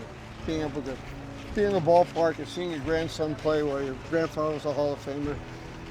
What does it mean? To me, the best way to compare it with him being here in Fenway Park and playing here would be comparing it to my '67 season. That's how thrilled I am to see him at Fenway Park and to hear his name being announced today. For me, it's more of a understanding what he got to do for his entire career. You know, he got to come out here and play left field, and I know how much I've put into working at this game, and I know that he probably put in just as much, probably even more. So to be able to share an experience like this is special. I know you talk hitting, but have you talked defense and playing the outfield with Mike? No. He did most of his work with his father, offensively and defensively. When I was there with them, both of them, I would just watch. I wouldn't say anything. I can tell you this, your grandfather was the most offensive, defensive player I ever saw. What would you tell him about playing the wall? I just told him a few minutes ago. Told him to take some balls during batting practice off the wall, because somebody hitting your fungal is not going to be the same thing. And the ball is going to bounce true now. You just got to make the decision whether it's going to hit the scoreboard or hit the wall. If it hits the wall, it bounces true. Try not to get any ladder balls today. No. So, when Mike, when you were growing up, how much did you know and how much did you see of your grandfather? You know, for the first probably 10 years of my life, I didn't know a whole lot. The only thing that I knew was I was a huge Red Sox fan and that my grandfather wore one of those numbers that's hanging up there. And I didn't really understand the magnitude of the effect that he had on this fan base in this city. And so when I grew older and got into high school and started to learn how to dig into stats and learn more for myself, that's when I understood what kind of player he must have been. And so that was a moment where I started to take a lot more pride in it. You know, for a little while, you know, you learn to handle certain situations where people ask you about your family and you answer them accordingly and kind of move on with your day. But there took a time where it turned to pride and I would like talking about it. And so there was a time in my life where I got there and really started to enjoy when people would mention how much he meant to them. So it was like taking me back in time and letting me have an experience for myself. Robert Mondavi vowed to make a great wine for every American table. And that's exactly what he did. His spirit lives on in every bottle of Woodbridge by Robert Mondavi, from one for all. I guess we're going to have to do a game from out there, don't you think, Joe? The new Batter's Eye Club out in center field. Here's the first two. The Cardinal leadoff man, Bragg. It's low for a ball. I got the scouting report. I was told it'd be perfect to do a game from out there. Yes. Here's a ground ball base hit to right. Bragg is 2 for 2 in the leadoff spot. He singled to start the first, was stranded, and now the tying run will come in, and Edgar Renteria. Renteria struck out. He was called out looking back in the first inning. And let's see if the Cardinals can employ the running game here. They've swiped one base tonight. No, excuse me, two really. Marrero and McEwing have swiped bases, the two rookies. I would say the only guy in the Cardinal lineup that isn't going to run is McGuire. Deck, huh? That's it. And if you get on, you measure off Chano Park and you go. You just have to make Hundley throw you out.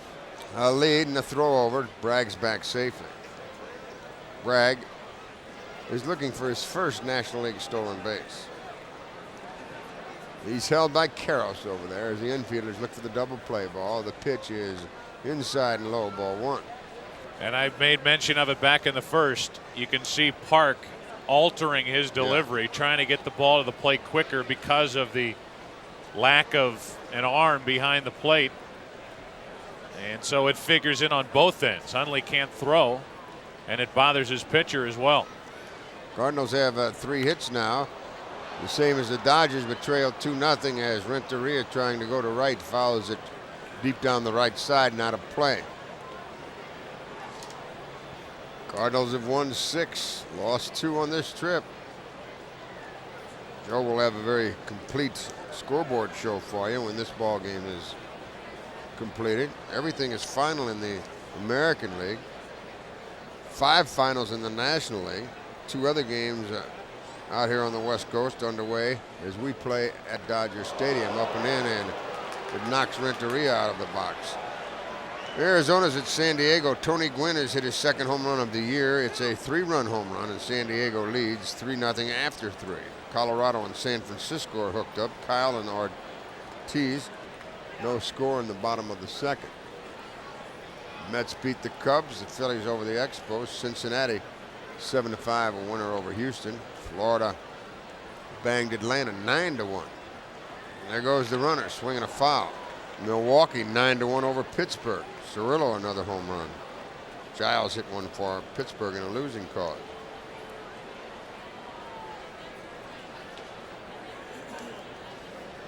Joe will have all the particulars for you on the scoreboard show. Venison pitching for Arizona tonight. He gives the 3-run home run to Tony Gwynn. He's off to a terrible start with the Diamondbacks this season. Bragg leads, not running, and the pitch goes over the head. It hit him. It hit him, and boy, they're going to say it hit the bat. They want to argue about it, but that ball went right over his head. And Renteria evidently is holding his hand. I don't know if he jammed that hand when he went down. I think that must be what happened, Joe. I didn't see him throw his hand up there. Did you? Where the ball might have hit it. We'll get a replay of it. Yeah, I thought the pitch hit his hand. Is that right? He just threw his hand stayed up, and his right hand stayed on the bat, and it hit his right hand. Now it did continue on and was caught by Hundley, so it was a glancing blow. But Cano Park is throwing hard, and Renteria immediately took the glove off, and that hand is shaking. We don't need any more injuries, do we? Especially to this guy. I mean, the Cardinals were really struggling without him in the lineup. Everybody couldn't wait to get him back in there. And now here he is. He gets hit on the right hand. He's able to squeeze his hand. He's able to shake Brad Henderson's hand. And again, it was a glancing blow. That's easy for me to say. I wasn't the one hit, but Edgar's going to stay in there and go down to first base with 2 on, nobody out. McGuire coming to the plate. The question will be whether he can throw the baseball, grip it and throw it. And Brad Henderson, one of the Cardinal trainers, walks him all the way down to first base. And he's going to stay in the game. First baseman. Ready to go. So here's McGuire. He could take this 2-0 deficit and turn it into a 3-2 lead. He's looking for his 6th home run of the season. He has 10 hits lifetime against Los Angeles. 5 of those are home runs. Struck out in the first against Chan-Ho Park. They're at first and second, and the Dodgers aren't looking for the sacrifice bunt. The pitch. Swinging a pop-up a mile high behind home plate. Hundley back, has no room. It just goes 1 row back. I mean, just got over the screen. It hit the backside of the screen. Wow.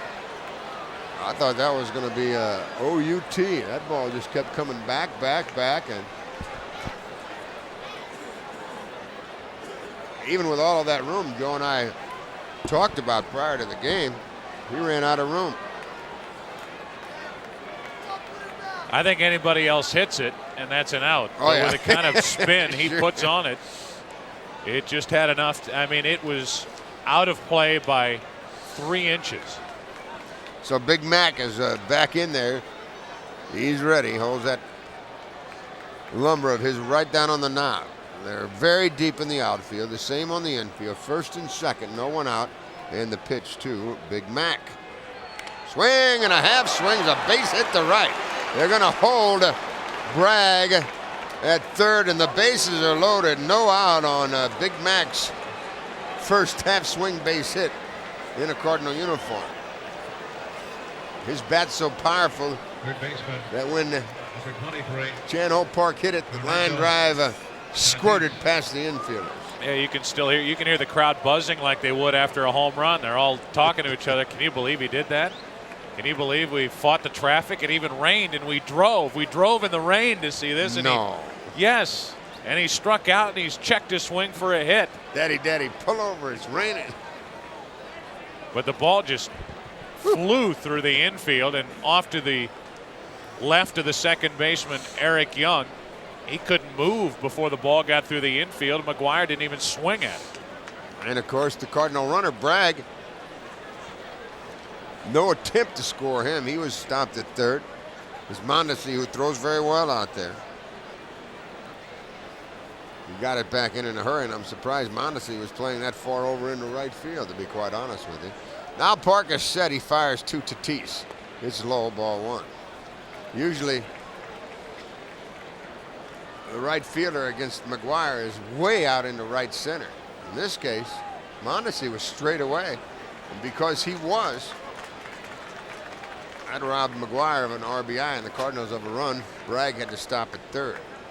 He's at third. Renteria's at second. Big Mac at first. No one out. The pitch to Tatis is outside, and it's 2-0. And you're going to see power against power here.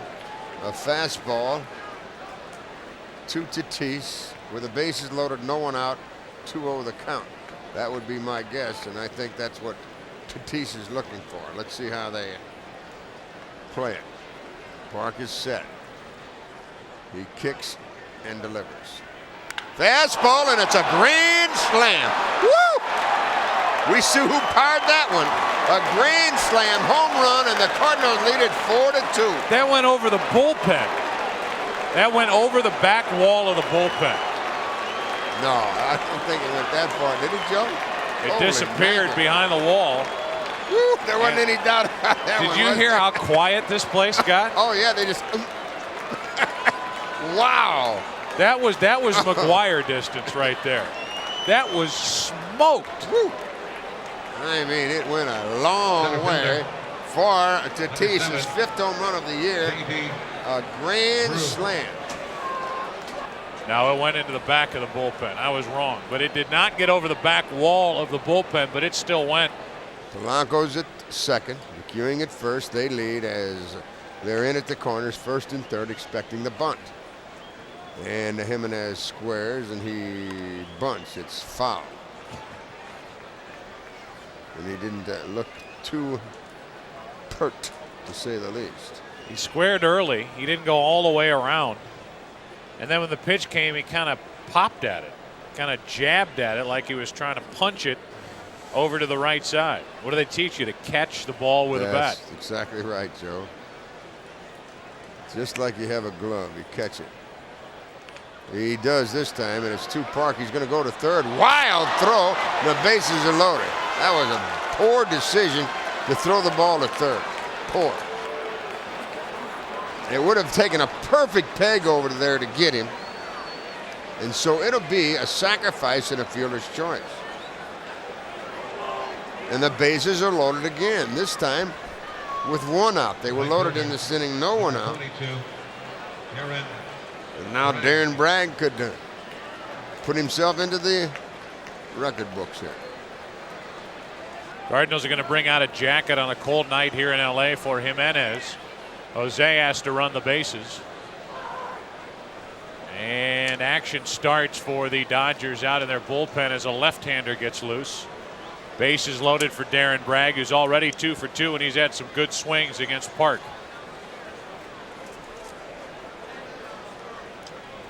They're in at the corners. They're back at short and second. Bragg is 2 for 2 with a pair of singles and a run scored. Swinging a pop foul into the seats. Souvenir time.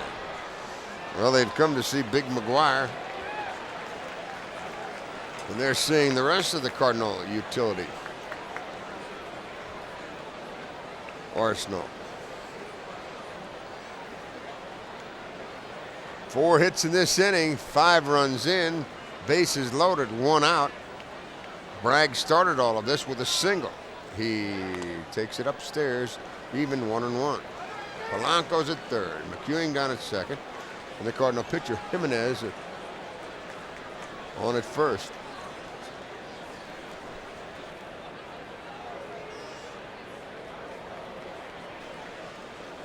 Carlos Perez, a lefty's in the bullpen for the Dodgers. Bragg, a ground ball to first. They'll come home.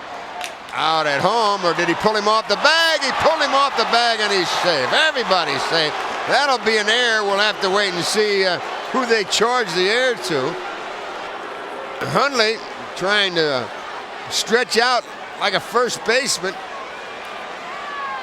And the throw was a little wide, and now Davy Johnson's out there, and he is hopping mad. He's in the face of Bonet, and uh-oh, they're getting a little testy here. And now Johnson might get himself thrown out of this game. He just thrown out. He's gone, and I want to tell you, get out the mouthwash and the breath freshener. Those boys are nose to nose down there, and they're hot. Woo! And now Johnson kicks at the dirt as he gets his last money's worth. Now he heads back to the dugout. He is ejected, and that will be E1, or E3 rather. I'll probably give the air to the first baseman, that's my guess. It's a good call as you look at it on the replay. Hey, he pulled him off. Hundley could not keep, I mean, he was off the plate by a foot. So that's the 6th man to come in and score now as Polanco crosses the plate, and it's Renteria who was hit by a pitch earlier in this inning. They're still in at the corners, double play depth at second and short. An easy play. They just messed it up, the Dodgers. Renteria takes a curve and strike at the knees. Could have been a case where Karros is trying to get a little too much done and hoping to start a quick double play, and he rushed everything and pulled Hundley off the plate instead of making sure that they got the man at the plate. The 0-1 offering. Renteria. Swing and a foul, and he's 0-2 now. Edgar's a little uneasy at the plate after being hit on the hand his last time at the plate. He was bailing on that curveball and stepping in the bucket, so to speak, on that last swing.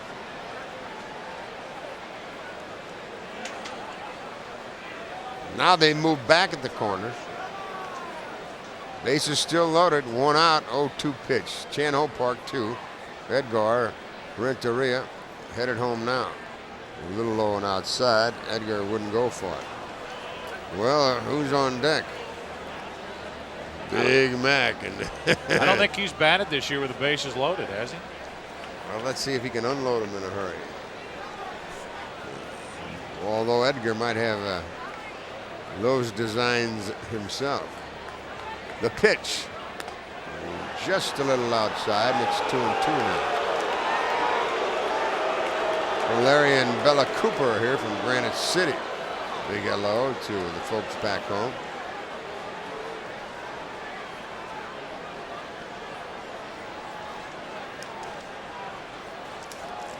Two count.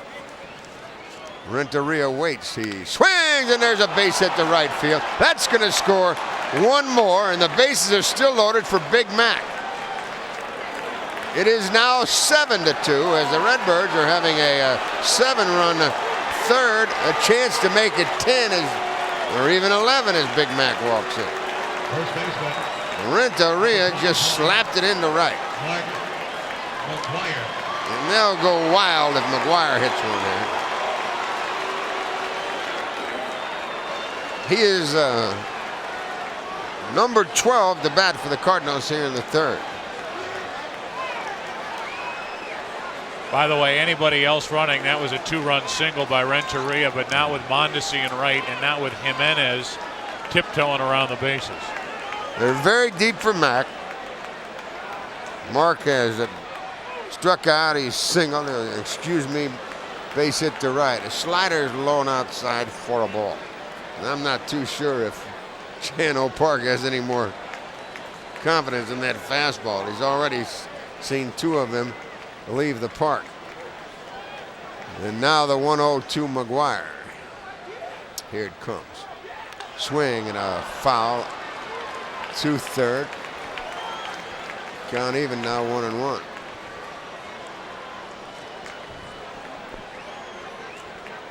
McGuire, 2 hits and 3 at bats prior to this night against this pitcher, Chan-Ho Park. A very deep infield outfield. Still only 1 out with the bases loaded. And the 1-1 pitch. Mark McGuire, now time called as Park wants a new sign. He stepped off. He's very unsettled, to say the least, here. He's been touched for 7 runs in this inning. 5 base hits, 2 home runs, a strike at the knees, and McGuire was guessing the other way. Well, you know what happened is Park quick pitched him. McGuire has that little trigger mechanism where he has the bat down at the plate, and by the time he got it back, the pitch was right on top of him, and he just took a fastball right down the middle. And he's not very happy at the moment. Here's another swing and a high drive to right. We might have a play at the plate. The runner tags, and he's not going to go, as Mondesi's throw is a good one. And the bases are still loaded for Tatis, and he could make baseball history right here.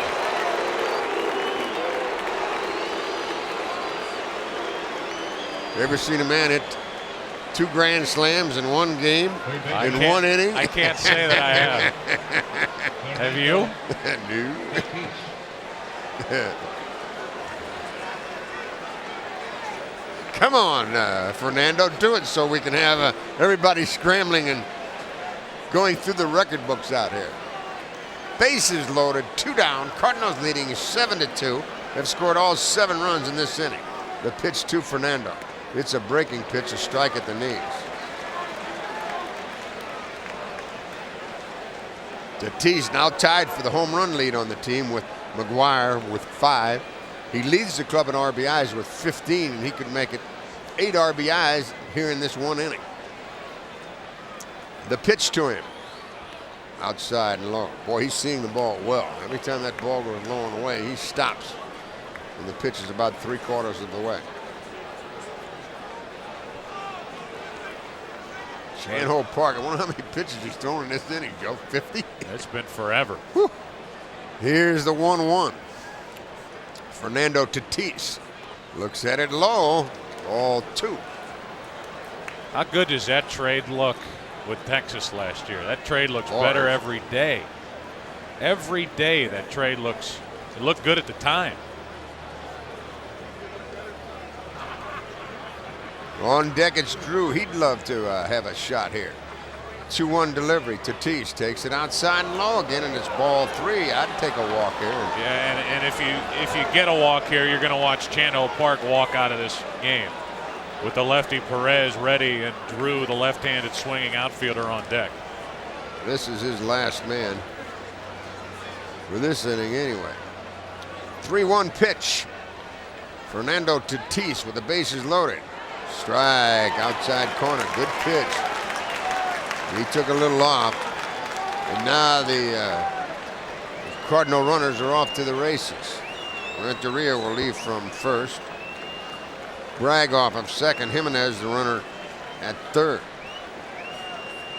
Tatis could make it an 11-run inning here in the third. Cardinals have already scored 7. And the pitch. The runners go 3-2. Tatis. Swing and a long one. There it is, folks. Baseball history. A second Grand Slam home run for Fernando Tatis in the third inning in Los Angeles, California. And the Cardinals lead it 11-2. Wow. Wow. Get those record books out, folks.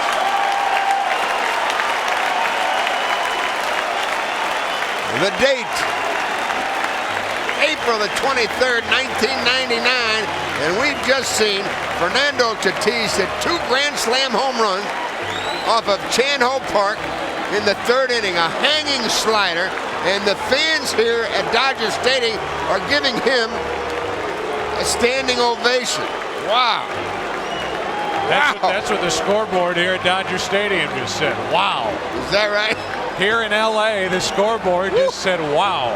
Unbelievable. Chan-Ho Park says goodbye. Unbelievable. Well, for the first time in the major leagues, Fernando Tatis Jr. is coming to the plate for his first major league at bat.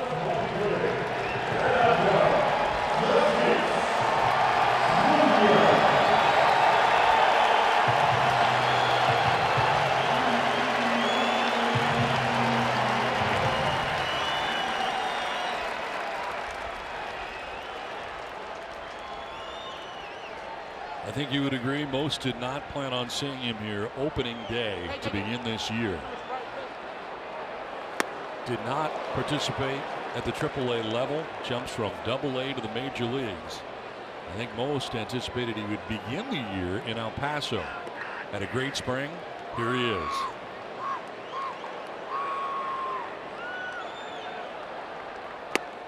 And now Fernando Tatis Jr. will be facing the best 1 through 5 of every team that the Padres face from here on out. One of the best out there right now. 3-time world champion, all-star, Madison Bumgarner. Padres' #1 prospect is in the big leagues and dancing his way out of the way of that fastball. Down and in, gets his feet moving. And I would have to say, I'm the first person, along with a lot of the fans that have watched Tatis Jr. as he skips a little rope there. I think the kid's ready as far as facing the challenge. On the ground and into left field, a base hit. First major league hit for Fernando Tatis Jr. in his first AB.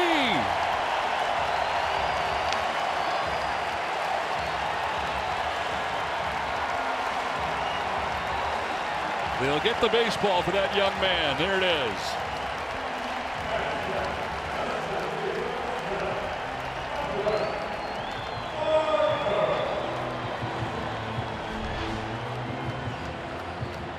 Looked like a cut fastball from Madison Bumgarner. Now Fernando Tatis Jr. will say, you know what, not only did I get my first major league hit on opening day, but it was against an all-star, a World Series champ, an MVP. I cannot describe that moment. It was a great feeling for me, you know. It's like throwing 3,000 pounds, you know, over you, because the pressure on his own hand, and me as a father, I want him to do good. It's everything there. So I just love it. Now my son playing the big league, his first day, I thank God every day for that moment, the opportunity that he gave me to see my son first at bat base hit. I love it. Thank you, God. Roush, just 23 years of age, out of Morehead State and out of Louisville. And, of course, they're running for the Roses this weekend in his hometown of Louisville, the Kentucky Derby. And his first pitch way inside to Ichiro, and it hits him. So Ichiro can't get out of the way of that, and you just pray that that doesn't get him on that kneecap, which still has 4 stitches in it. And he's slowly trotting to first base. Well, we said he had a little bit of control problem. This one here is on his, not his right knee this time. The stitches are on the left knee, and Ichiro tries to get out of the way, and boy, that got him right on the knee, the back of the knee. So we'll keep an eye on that. Keep in mind now, Dave, I want to emphasize this one more time. Roush averages 19+ pitches per inning. That's a high number. Let him pitch, let him get himself in trouble, and before long he'll be out of the ball game and you can get into the White Sox bullpen. So Ichiro at first base, and Boone, who is in a major slump right now.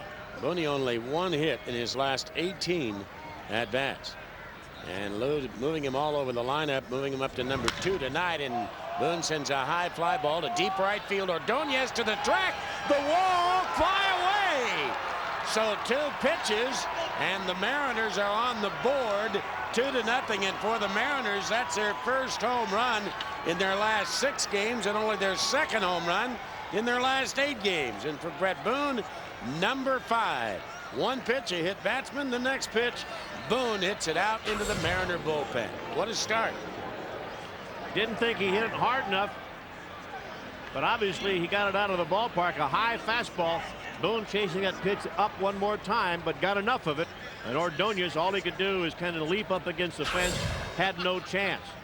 See fastball, hit fastball. That was what Brett Boone just did. And that'll bring up Mike Cameron. Cameron taking down low. Tony Randazzo is the man calling balls and strikes tonight. There's one right down the middle to Cameron. 54 degrees at game time.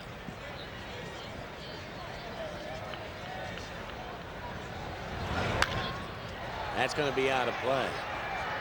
By the time the Mariners and the White Sox get out of here last night, it was raw, it was windy, it was stormy, and it stormed all night long here in the Chicagoland area.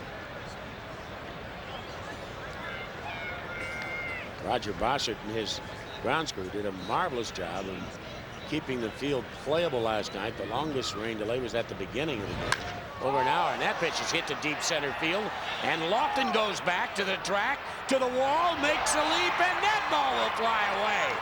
So Mike Cameron deposits one over the center field fence, and Big John Roush is being rocked, and he's asking for Mark Johnson, his catcher, to come out and meet with him.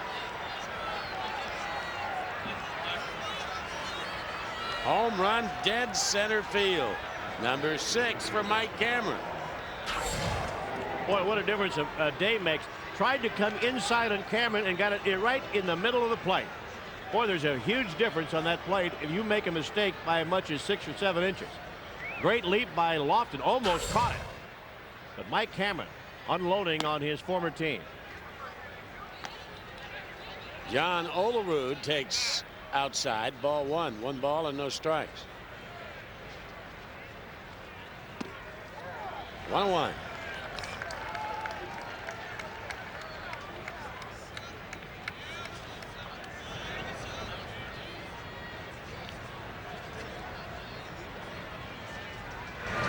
Backdoor slider, too far high and outside. 3-0 Mariners, nobody down. Boone hit a fastball. Cameron hit a fastball. I think these guys are looking for the heat, and they're taking curveball. Base hit to right field.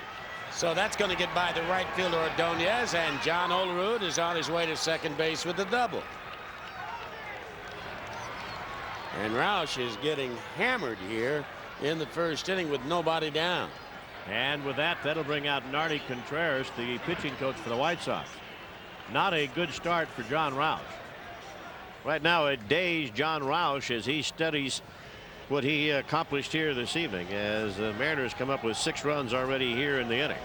And now on the mound is left-handed pitcher Jim Parquet, who had arm problems last year and appeared in just a half a dozen games or so for the White Sox, and is facing Ichiro. So Parquet sends in a strike on the outside corner.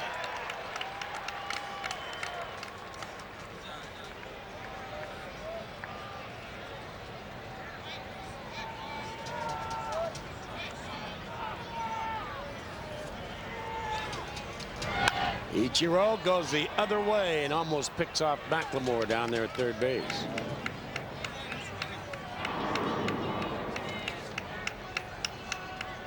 Parquet, a product of UCLA.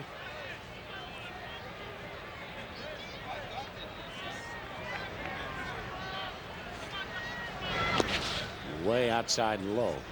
The ball and 2 strikes. Here are the numbers on Jim Parquet. He's appeared in a couple of games. ERA at 9. 0-1 record, and opponents so far early in this early season have been hitting him well.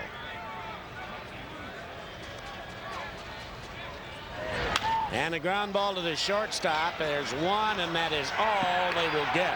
Run comes in to score to make it 7-0. They get Ben Davis on the force out.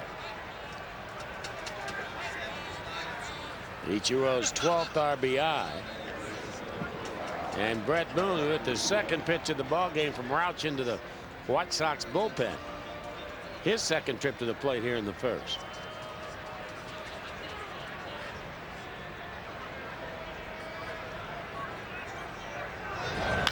And that ball is hit to deep right field, and Ordonez watches that baby go way out of here over the bullpen into the seats. So a 2-run home run again.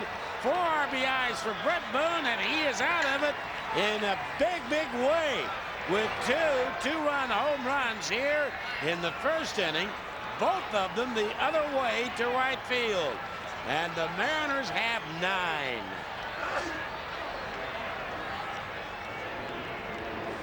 Boy, what an inning.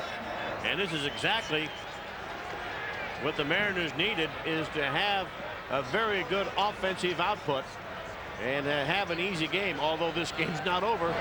Cameron takes the curveball low. White Sox are capable of scoring a lot of runs. Cameron hit one over the center field fence.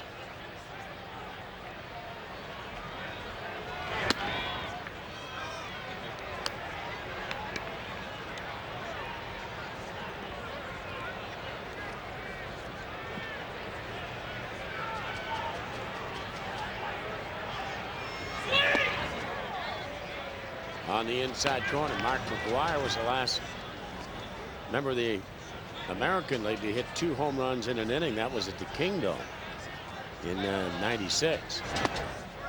I believe those were against Randy Johnson. I think the second one might still be rolling. Yeah. It's off that concession stand up there in the upper deck. In deep left center field. Still the longest home run probably ever hit there. 3-2 the count on Cameron. 9-0 Mariners in the first.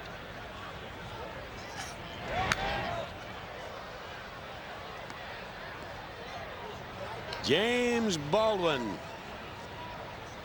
What a deposit his teammates have made for him before he ever goes out to go to work.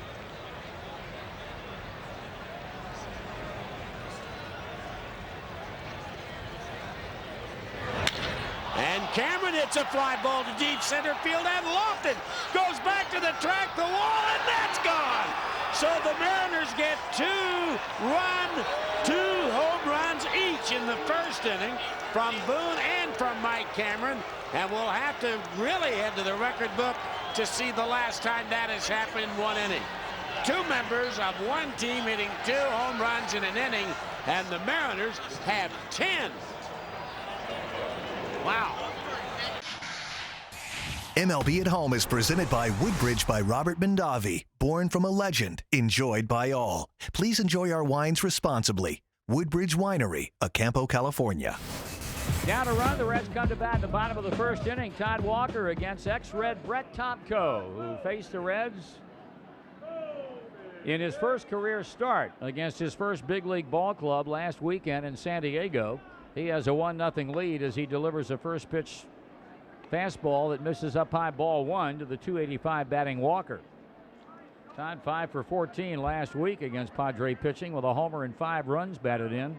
The home run and the RBIs, all of them, came in the 15-10 win last Sunday afternoon. 2 balls and no strikes. Aaron Boone on deck, Ken Griffey Jr. waiting in the wings. Tomko wheeling and dealing, and Walker taking a strike. He has really pitched very well for San Diego, making his 24th start, 5-7 the record with a respectable .396 earned run average. Walker taking low and inside, and he gets ahead in the count now. 3 balls and 1 strike. Tonight's broadcast brought to you in part by Pepsi Cola. Experience the joy of cola with Pepsi. Here's a pitch. It's a swing and a smash into center field. Base hit. Tomko got a hand on it, or a glove on it, but the ball carried hard up the middle, so a leadoff base hit by Todd Walker, bringing up Aaron Boone.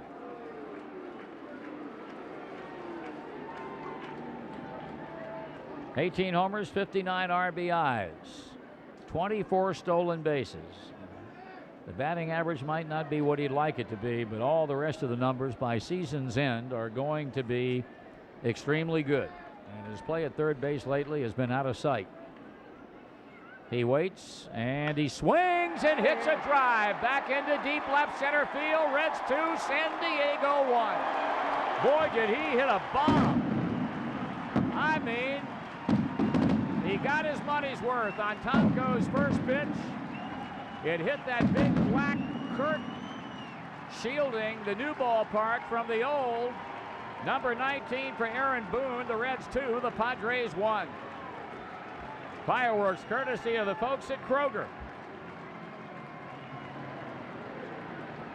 Tomko is trying to get a first pitch strike, and Aaron jumped all over that rascal. That's about as well as he can hit one, I think.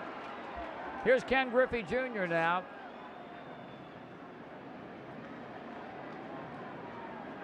Crowd still buzzing over that home run. Junior batting .274 with 5 of them, and he takes first pitch, ball 1. So it doesn't take Cincinnati very long to erase a 1-run deficit. Single by Walker, bomb by Boone, and they lead by 1. Junior takes inside 2-0. As part of its extra effort program, the Ohio Casualty Group donates $50 to Habitat for Humanity every time the Reds hit a double, and $100 every time they hit a triple. It's the extra effort program from the Ohio Casualty Group. Protect what's yours. Total for the season, $11,600 in Griffey with a count of 3 balls and no strikes. 2 hits, 9 times up last weekend in San Diego. And he takes ball 4. So the Reds are 3 for 3. 3 batters, 3 base runners, 2 runs are in, nobody out. And now Kern steps in. Austin hitting .292 with 8 homers and 43 driven in. 2 runs are in. Griffey's at first as Tomko records the first out of this Cincinnati first inning. Kern swings and drills it back into left center field. That's going to be off the wall. Griffey comes to third. Kern's digging towards second. He's in standing with a double. First pitch hitting, a rope off the wall in left center. 2-base hit for Austin Kearns, and they're at second and third for Sean Casey as we pause for identification on the Redlegs Radio Network. Doppler 12 forecast clear and nice tonight, a low 64. Mostly to partly sunny and seasonably warm for Saturday, a high 87. Tomorrow night, partly cloudy, a low 66, and maybe a thunderstorm Sunday. Right now it's 81 at your official weather station, News Radio 700 WLW. Here's Sean Casey now with second and third occupied, 1 out, 2 runs in. He went 4 for 8 in a 2-game rehab assignment with the Louisville Bats. 2 nights, the last couple of nights in Columbus. Last night had 3 hits, including a home run. And trying to do some damage here against Tomko as he takes it inside, ball 1. Phil Nevin even up with a bag and wide of the line at third base. The rest of the infield back at normal depth. Cruz at short, Vasquez at second, Klesko at first. Back comes Tomko, and Casey hits it hard up the middle, base hit. 1-run score. Waved around as Kearns. A throw from Hubbard, not in time. A 2-run single by Casey. Cincinnati with a 4-1 lead. Casey pumped up at second base and a nice way to come off the disabled list. He goes to second on the throw home, and Barry Larkin will step in.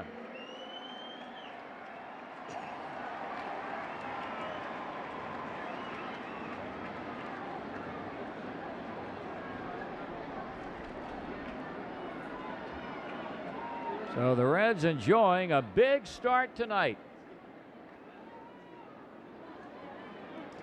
And here's Barry Larkin hitting .247, 6 homers, 34 runs knocked in. Casey upping his RBI total to 39. Larkin hits a high drive down the right field line. Ball curving toward the corner. Foul ball. Hit it long the other way. Larkin did, and it goes foul. Down a strike as the Reds veteran shortstop heads back toward the plate.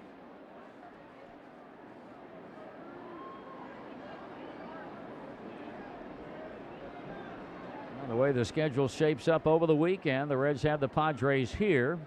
The Cardinals have the Mets in St. Louis. And the Astros are home to the Atlanta Braves.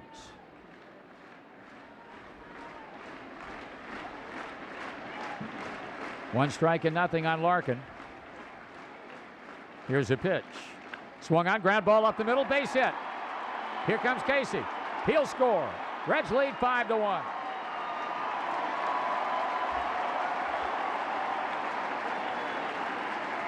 Brett Tomko having a tough first inning. Greg Booker, the pitching coach, per instructions from manager Bruce Bochy, heading toward the mound. And I'm sure Tomko beside himself right now. He wanted nothing more than to come in here and pitch well. And it is not going well for him in the first. Well, making good pitches. When I say good pitches, I'm talking about good hitting pitches. And Red's taking advantage of it. And Case, he's got that fire. Sure does. He's an enthusiastic young man. That he is. He brings a little more to this ball club, and I think he's given credit for it. Here's Jason LaRue now batting .236. Meeting is over. Booker back in the dugout.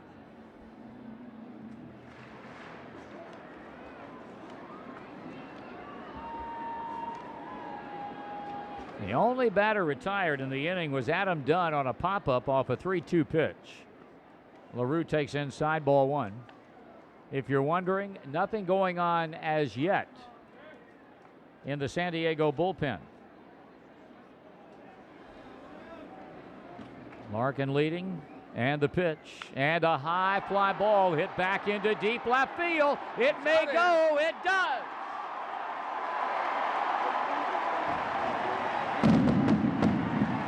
Jason LaRue, a high drive that clears the wall and left. Number 7, Cincinnati has put 7 runs on the board and lead by 6.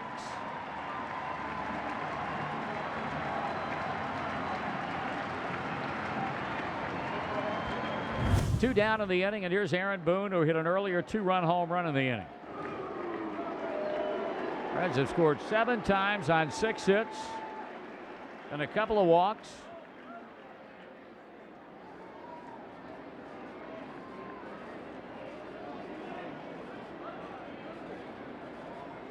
Here's Boone, and he takes a fastball strike.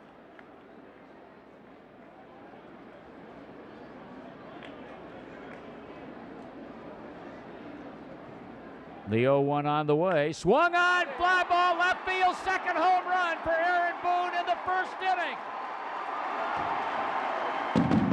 Aaron Boone's second 2-run home run in the first inning. He's had a night's work in 1 inning and 2 swings of the bat.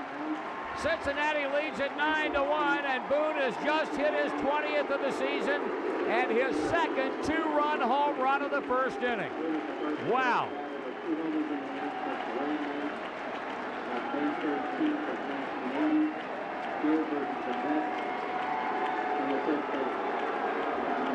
They want a curtain call from the Reds' third baseman.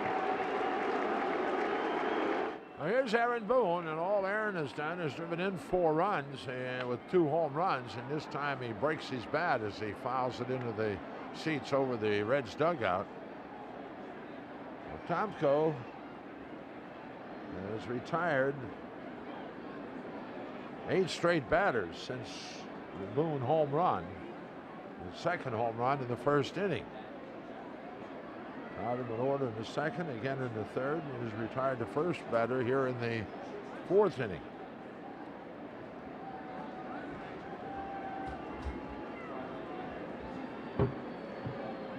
Tomko working, and Boone takes down low, a changeup. 1-1.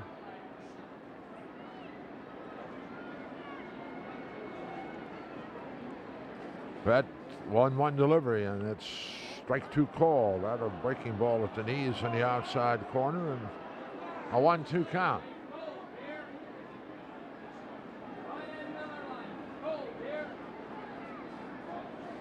Tomko delivers. Boone swings, and he hits it the other way. That ball might have a chance. It'll walk, and it's gone. A home run. Third home run of the game for Aaron Boone.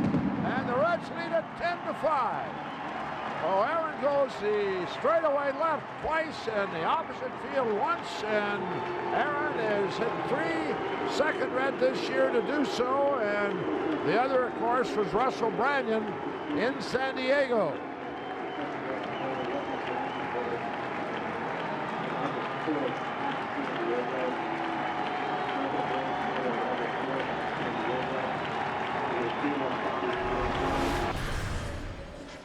They have been Yuma. Well, some of these Not guys far have away. All right, now we did a gold ball. That was Yep, it. That's it. That was a gold ball. So 11, which ties the most in a final round. Bobby Abreu had 11. Big Poppy had 11 last year. He had 11 in the final round. That is going to be an awfully tall building for Robinson Cano to climb. Adrian Gonzalez, 9, 11, and 11, and what do they used to say? It's in the pool. It's in the pool? Splash down. Look at this thing. Adrian Gonzalez is standing on the corner in Winslow, Arizona, and his performance has been such a fine sight to see. You knew I'd get that in. Will Robbie Cano hit 12, or will Adrian Gonzalez follow his teammate David Ortiz as back-to-back Boston Red Sox State Farm Home Run Derby champs? Tough to beat Gonzo. Well, He's, you know, and but you know what? He's been hot too, Nomar. He can do it. He can do it, and let's put it this and way. He's got a familiar beep thrower. Let's put it this way. It won't surprise me if he has a couple swings left with a chance to tie Gonzalez or beat him. It's not going to surprise me. I don't think it's going to be like he's going to hit 2 or 3 and it's going to be over quick. I agree. I think he's going to take this to the end. Wow. Too clutch a player not to. Plus, you don't want to disappoint Dad, right? That's what I'm thinking. That's an incentive in and of itself. Yeah. You know, 50,000 can boo you. Right. Dad looks at you with some disappointment. Right? Oh, man. Nah. I mean, that's got to feel good when Dad gave that smirk. You're like, all right. And like the smirk's over, son. Get back in there. Well, his last round he hit 12. I just want to know who his dad's trainer is. I need to hire him. Oh, boy, there's one. Here we go. Game on.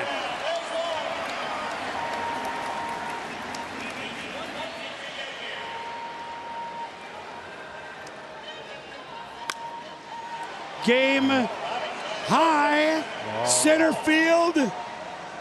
Oh, man. Buster Olney is with our leader.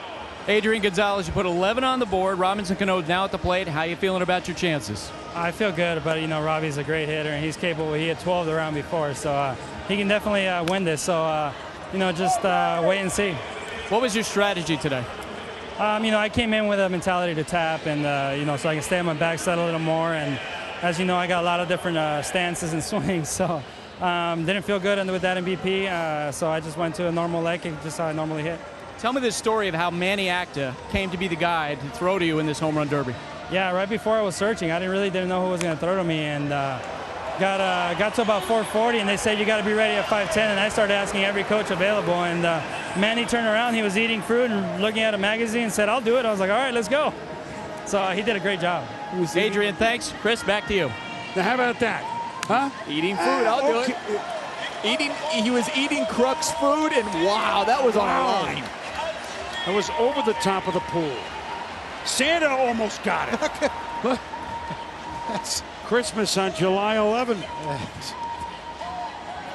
I was thinking about wearing that same outfit today. Wasn't clean. Wow, the game is on. You called it, Crucky. Robbie Cano is, you can say what you want about New York and Boston and the publicity they get, but when you play in those cities, Nomar, I tell you, Philadelphia is the same, a bigger market, the bigger market team. You have to be prepared to put on a show every once in a while, and these guys understand that. This is a show and a half. Way back there in right center. Oh, my goodness!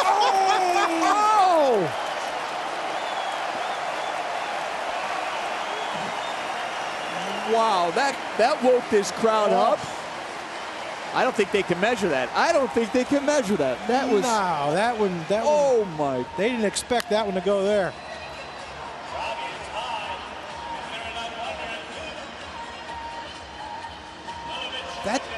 That was unbelievable. That was unbelievable. That's what I'm saying. It's going to take a while to measure because it was that far. You need a protractor and a slide rule out there, or a sextant. Richie? Yeah, he could hit him, but that's not what I was talking about.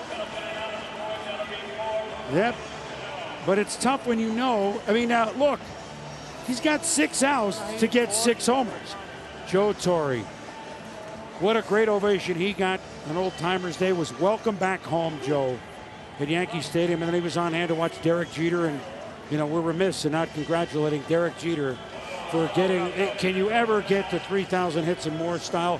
I know Craig Biggio, the one that got to 3,000 before, went 5 for 5 as well. And when Wade, you can hit, you can hit. And huh? yeah, and Wade Boggs hitting a home run on his 3,000. So we already knew he was in great company. And was fortunate enough to play for that man as well. Hey, Robbie Cano, hello!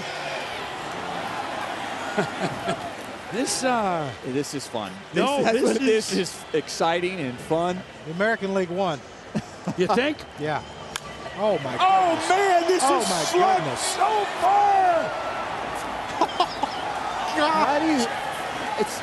You talk about how tired they must be.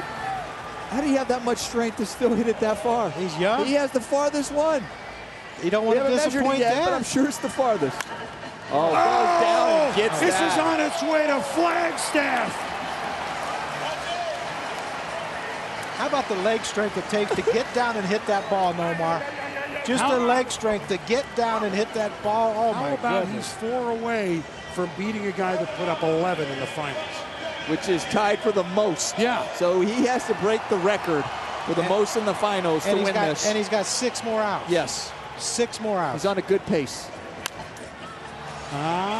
Did he get enough? If that goes, we just quit. Nope. Not quite.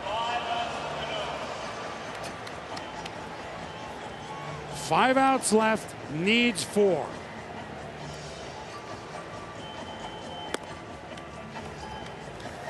And these guys have done it in every round. So many years. Ooh. So many years. That was an interesting one. That was. So many years you see, it's just hard to have tons in all 3 rounds. Don't have that. So 6 outs. Gonzo looking on. Oh man! This ball is way back and gone.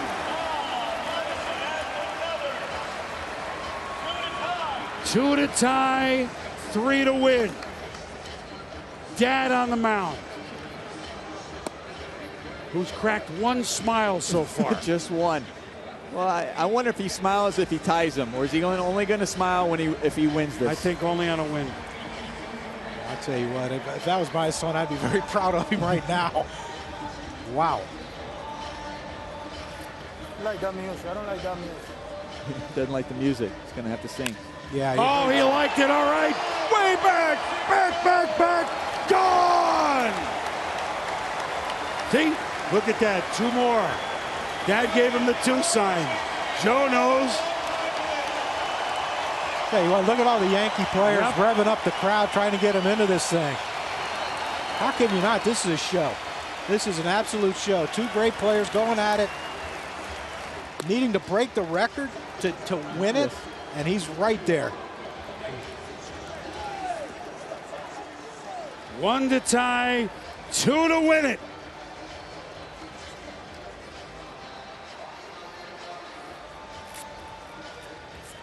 May we remind you, we play second base. Yeah, middle infielder, go the other way. Yeah, those middle infielders have no sock. Good glove, no sock. Right, I know. Yep. Yeah. Oh! Way back to right center. This thing is tied up. Look at this. Look at that. Oh, man. Oh, that's awesome. That was awesome. Wow. That was awesome. That was One awesome. to go, son. Come here, come here.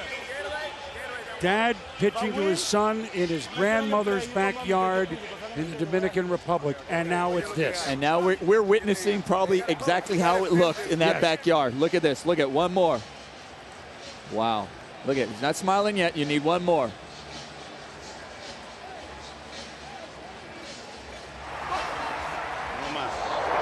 No más. No, I love you, Dad. Hey! I say that. He goes, uno más, and he goes, I love you, Dad.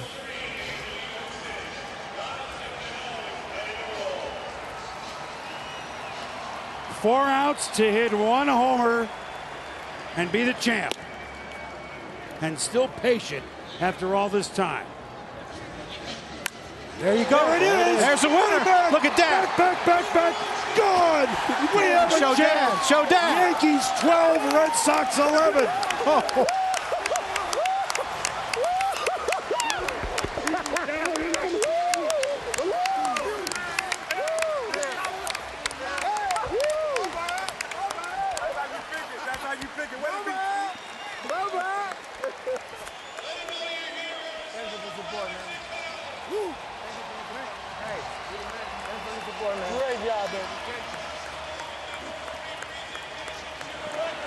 And he's the old skipper. You know what? The chances of doing that after your competitor puts up 11 are slim. Slim to none. But the none was eliminated by Dad and son. Sorry, Adrian. Awesome. What a treat. What a treat for all the fans here to witness this. That was truly, truly a great moment. You know, the father throwing BP, you didn't know how that was going to work out, but you saw the Yankee players, Robertson, Granderson, Russell Martin. Like, this is like Game 7 of the World Series. They just won it. The way they celebrated this thing, it tells you just what it means to these players. And, you know, when you watch this from afar, you think, you know, like we said, big guys just hitting home runs, whatever. This is incredible. This is a great thing we saw today. This one's off the sign.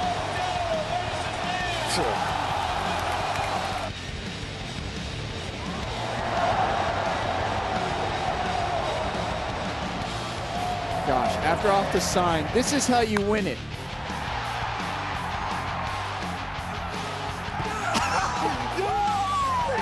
Tell you. How about that look at his dad when he hits this? Oh, well, the father he had some baseballs in his hand. He threw them up in the air as soon as he hit it. Same thing, just like Adrian. Head doesn't move, staying behind. But look at the ball. balance. Look at how he stays on balance after all these swings. Incredible lower body strength. Watch that. Yeah, baby. That's beautiful. What a proud Where's moment. the smile? It's coming. It's coming. It's Hey, come on. Yes, there there it is. That is special. What an unbelievable moment. Jose Cano said, yeah, that's my son. Robert Mondavi vowed to make a great wine for every American table. And that's exactly what he did. His spirit lives on in every bottle of Woodbridge by Robert Mondavi, from one for all. Defensive changes as we head to the bottom half of the eighth. Ben Gamble, the new left fielder for Ryan Braun. Corey Spangenberg spells Hira at second. And Josh Hader trying to nail it down in the eighth and ninth. Milwaukee hasn't trailed in this game. It's 3-1. And there is strikeout number one for Josh Hader.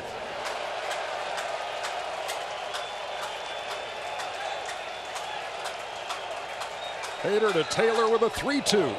And he hit him. To me, it was a simultaneous hit of the bat and the hand all at the same time. Yeah, I don't think you're going to be able to overturn it. If the call in the field was hit by a pitch, that's what this has to be. Well, I think the ball's dead also, so it can't be an out at first, because watch after it hits, I think simultaneously, and it comes up.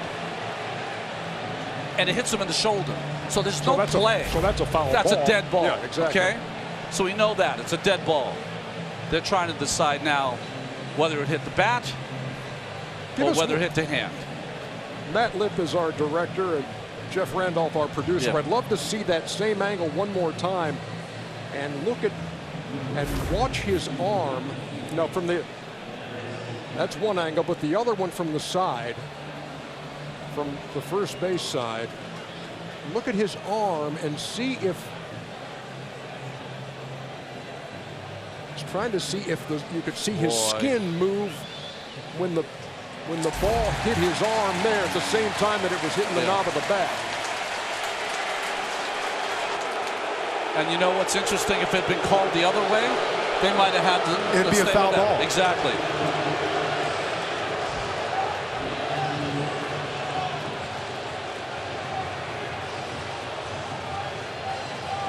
I mean, I felt the whole time it simultaneously hit the bat and the hand. Hard to change that call. It's no different than a bang-bang play at first that they call safe and it's too close to call. Well, Taylor's showing Tim Bogart the war wound.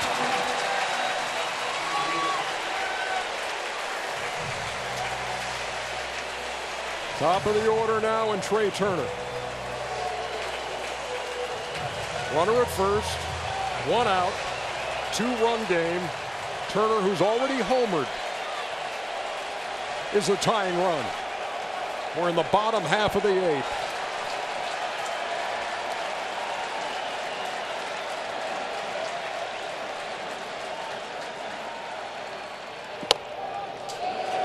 Stays upstairs, 1-0. This was the bottom half of the 3rd inning with 2 out. And that was a fastball up that Turner drove, so got to figure getting it again here. Taylor, the runner at first, has good speed.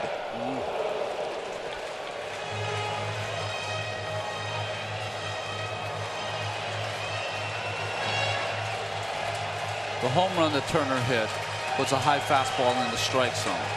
But these Nationals hitters have consistently gone out of the strike zone on fastballs up. And that was the pitch right there.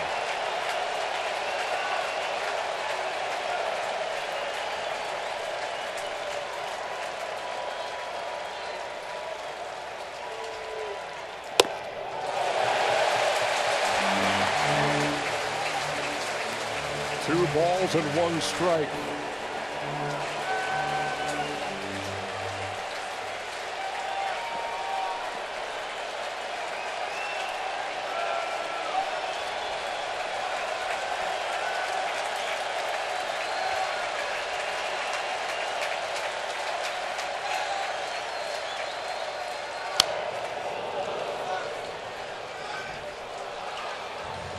Once again, Ryan Zimmerman is in the on-deck circle. He's been there a couple of times, but called back.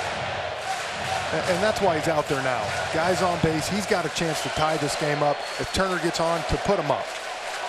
And remember, as an offense, the more pitches that Hader has to throw, maybe the less effective he is in the 9th. 2 balls, 2 strikes. Runner at first.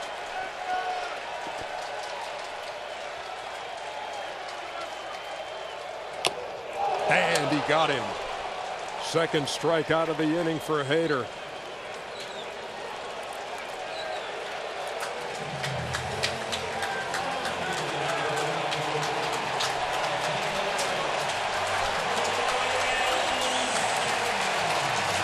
Well, a big spot here in the bottom half of the 8th inning. You're down by 2 runs, and Zim comes to the plate.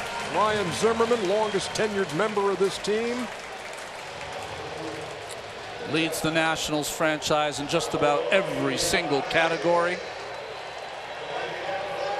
He opened this park in 2008, hit a walk-off home run here in the 11th inning.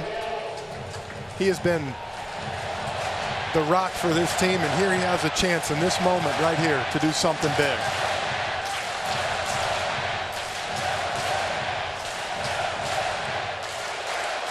Missed a lot of time with plantar fasciitis. Held to 52 games this year. And just 63 last year with an oblique. He stands in the spotlight here with 2 down and a runner on. He's the tying run.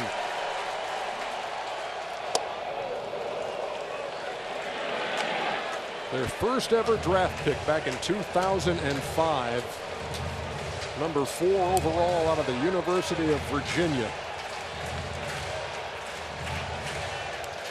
When he's right, he can hit that ball up in the strike zone. And drive it out to right center. Taylor again the lead at first. Hader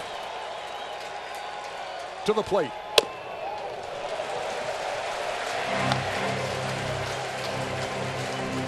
Hitting .367 versus left-handed pitching this year, and the toughest thing Ryan has to do right now is calm yourself down. You got a slider that first pitch. You just took the fastball. Trust yourself that you can get the bat to the ball.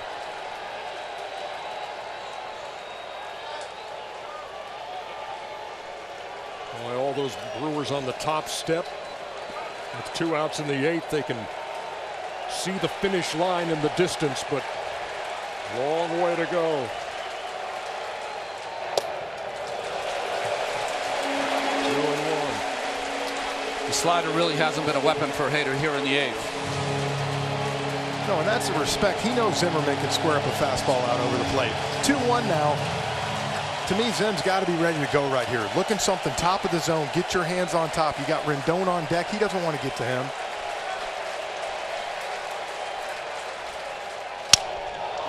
Shattered his bat on the 2-1, and that blooper is going to fall.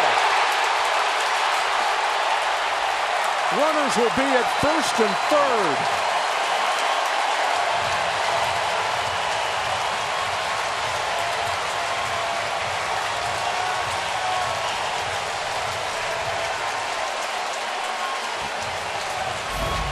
That bat died a major hero.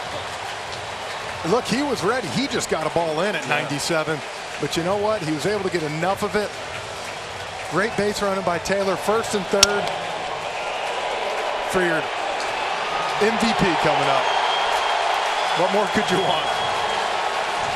Zimmerman goes up there in a big spot, walks away with a number 2 pencil in his hand, and runners at first and third for Rendon. Look at that. You have a hitter up who led the major leagues in 126 RBI. Andrew Stevenson comes in to run for Zimmerman. 335 runs batted in with 2 outs. Led the National League, did the Washington Nationals.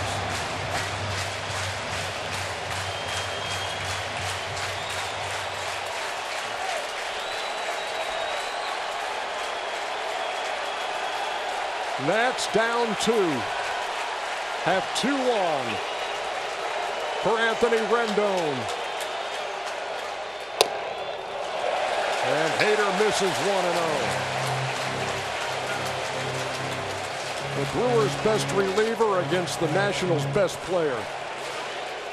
It's the way it's supposed to be.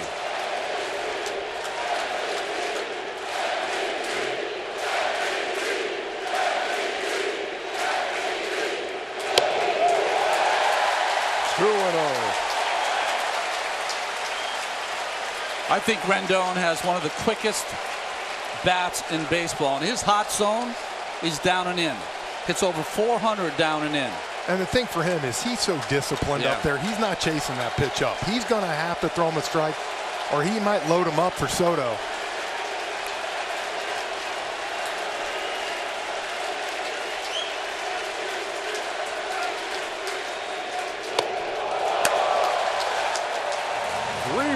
And no strikes. 24 pitches now thrown by Hader. Well, this is where Hader's got to be careful right here, because you can't just throw it in at 95, takes him off, because he's swinging right here. One of the themes in the league this year, hitters swinging 3-0.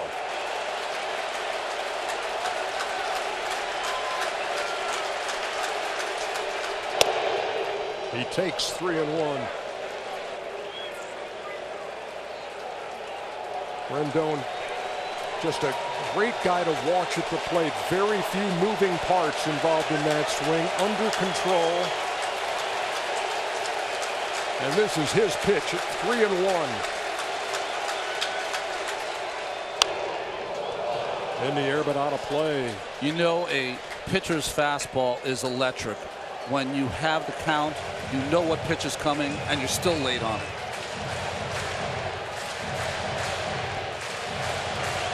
You see Hader's had to throw 26 pitches here in the 8th. I'm thinking he's doing Rendon a favor if he decides to throw the slider.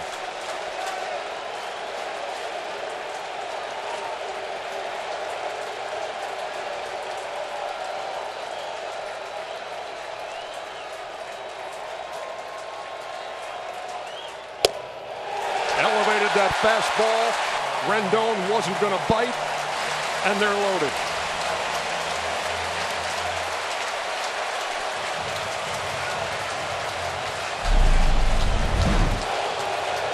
Rendon right here, so good, knows where the strike zone is. Fastball even farther up right there.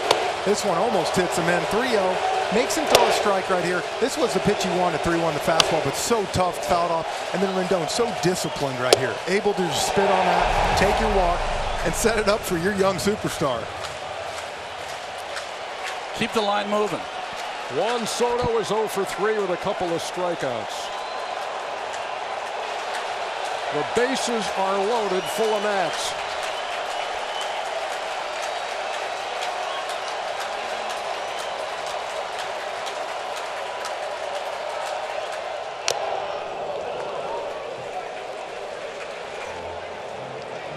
As Jordan Lyles up on the bullpen for the Brewers.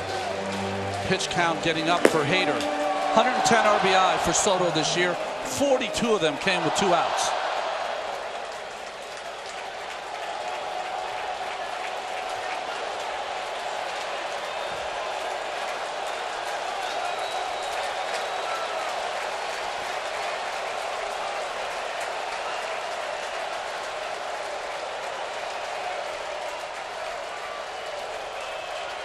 The 0-1 to Soto. Sails outside. Ball and a strike. The Washington Nationals average better than 5 runs a game, almost 5.5. Number 2 in the National League. They've been held in check here in the wild card game.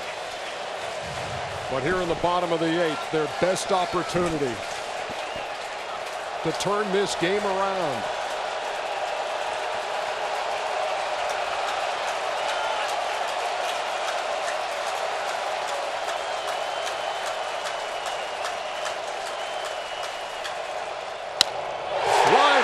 Base hit to right. That'll score 1. That'll score 2 as the ball gets away from Grisham and right. That's going to score 3 runs. And the Washington Nationals have the lead. They got Soto hung up. They tag him out, but nobody in this joint cares.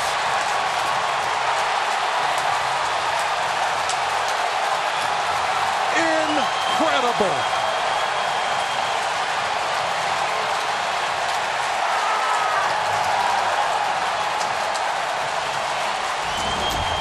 The Nats take a lead to the 9th.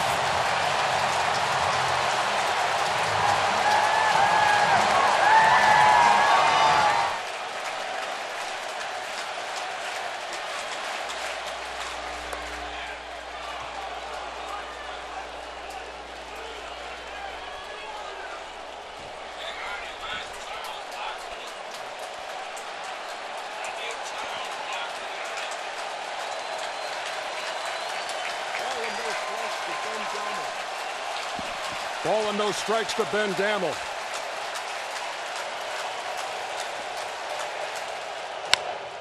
To center field. Robles back. Ball game. And the Washington Nationals are LA bound.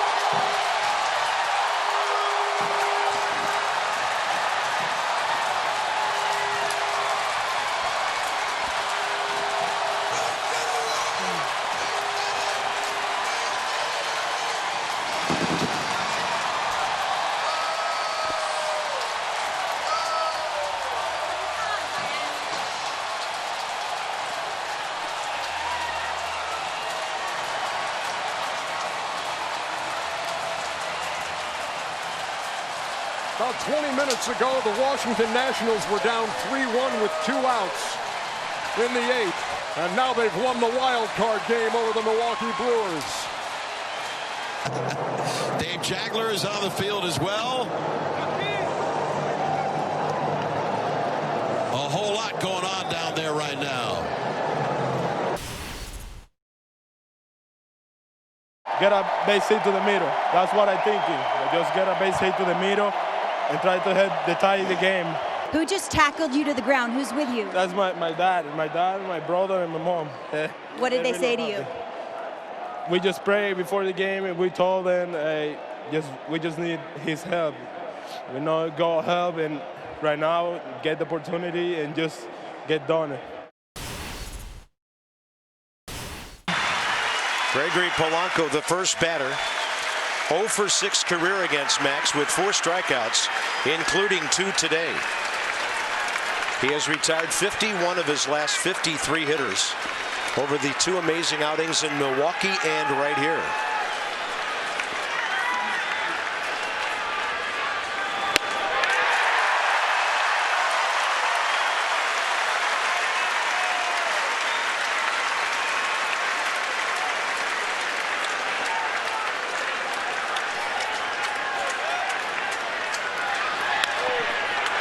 Little pop fly, Rendon, he's there! And he stops himself at the barrier. 1 out, top of the 9th. That was huge. Anthony Rendon, a little check to see where the fence was, and he wasn't stopping. Fist pump for Max Scherzer. Great play by Anthony Rendon. Next up, Jordy Mercer.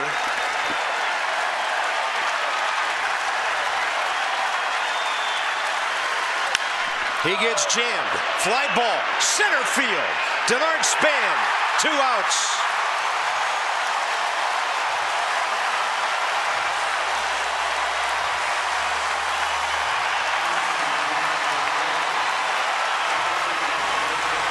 The pinch hitter will be right-handed hitting Jose Tabata. He's 2 for 8 career against Max Scherzer.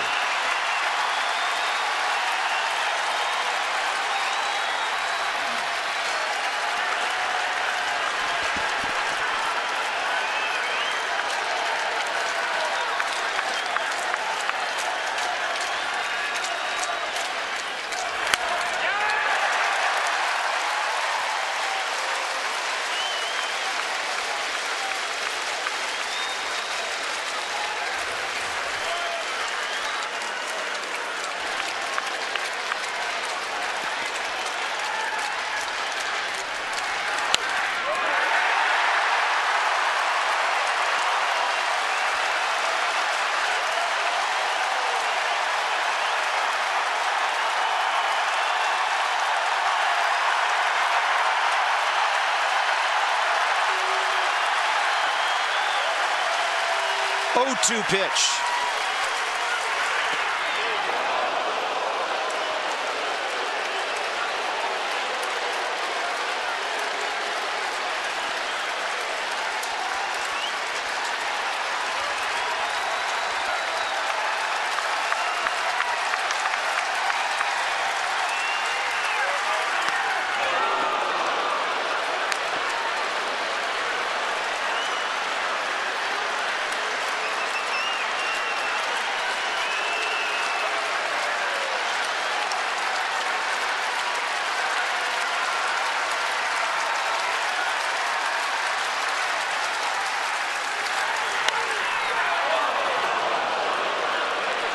Tyler Moore over there praying that ball would come back fair.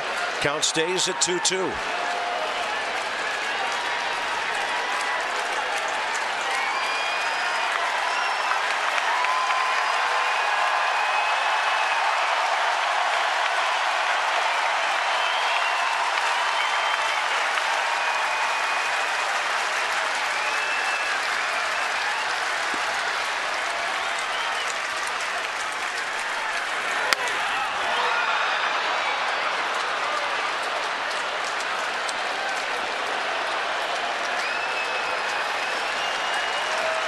deep breath. That was Max Scherzer's 101st pitch of the day.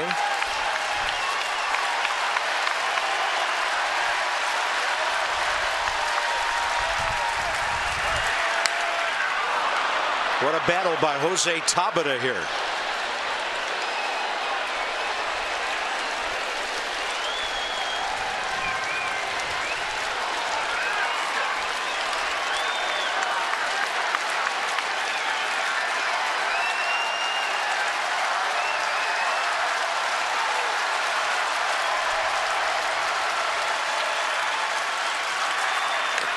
And the ball, did it hit him? And that's it for the perfect game. The ball hit Jose Tabata, and he goes to first base with 2 outs in the 9th. Well, that's just the worst way ever to lose a perfect game. Are you kidding me? I got to refocus. Top of the order, Josh Harrison. I mean, did he make an effort to get out of the way? Or did he lean into it? He leaned into it. I mean, got the elbow down there. That pitch wasn't that far in. It's a call that they never make. Harrison, foul ball now. Max Scherzer still has a chance to do something only one net pitcher has ever done. I got hit by more pitches than most, and there's no way I'm leaning into a pitch down 6-0 when a guy has a perfect game going. I would never do that. And the 0-1 fouled off to the right.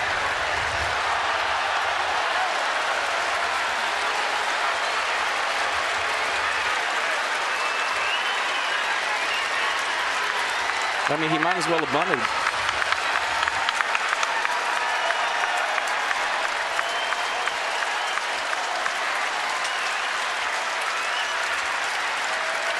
Oh-2 pitch.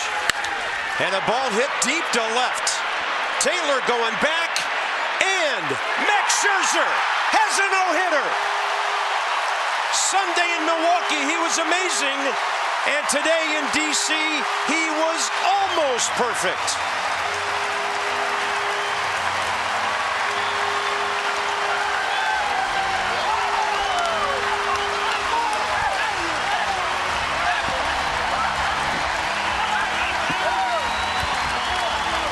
What else can you give us, Max Scherzer?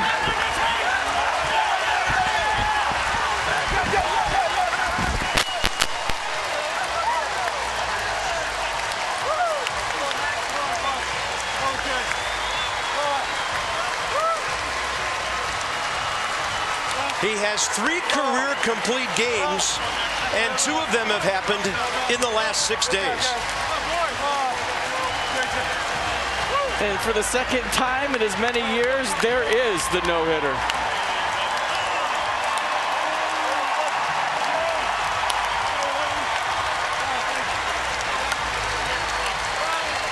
Unbelievable. Who's better than Max Scherzer? It's the best I've ever seen. 16 strikeouts against the Brewers, then he comes back and throws a no-hitter today against one of the hottest teams in baseball. Are you kidding me? Well, Nationals fans had to wait into the 10th year of this franchise to see a no-hitter. And now, not even halfway through the following year, they get another. 106 pitches, 82 strikes.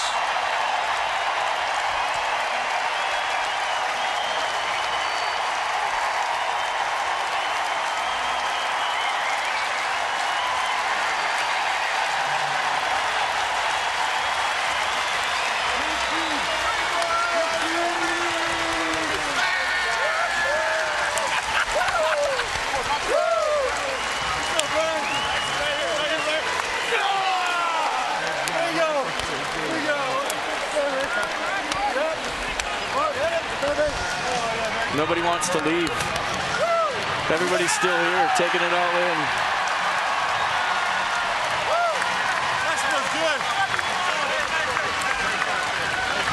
Big bombshell tonight. Max Scherzer scratched. He's not very emotional, very upset. You know, he wanted to be out there competing with his teammates. As disappointed as I possibly can be to be on that pitch tonight. I mean, it's Game 5 of the World Series.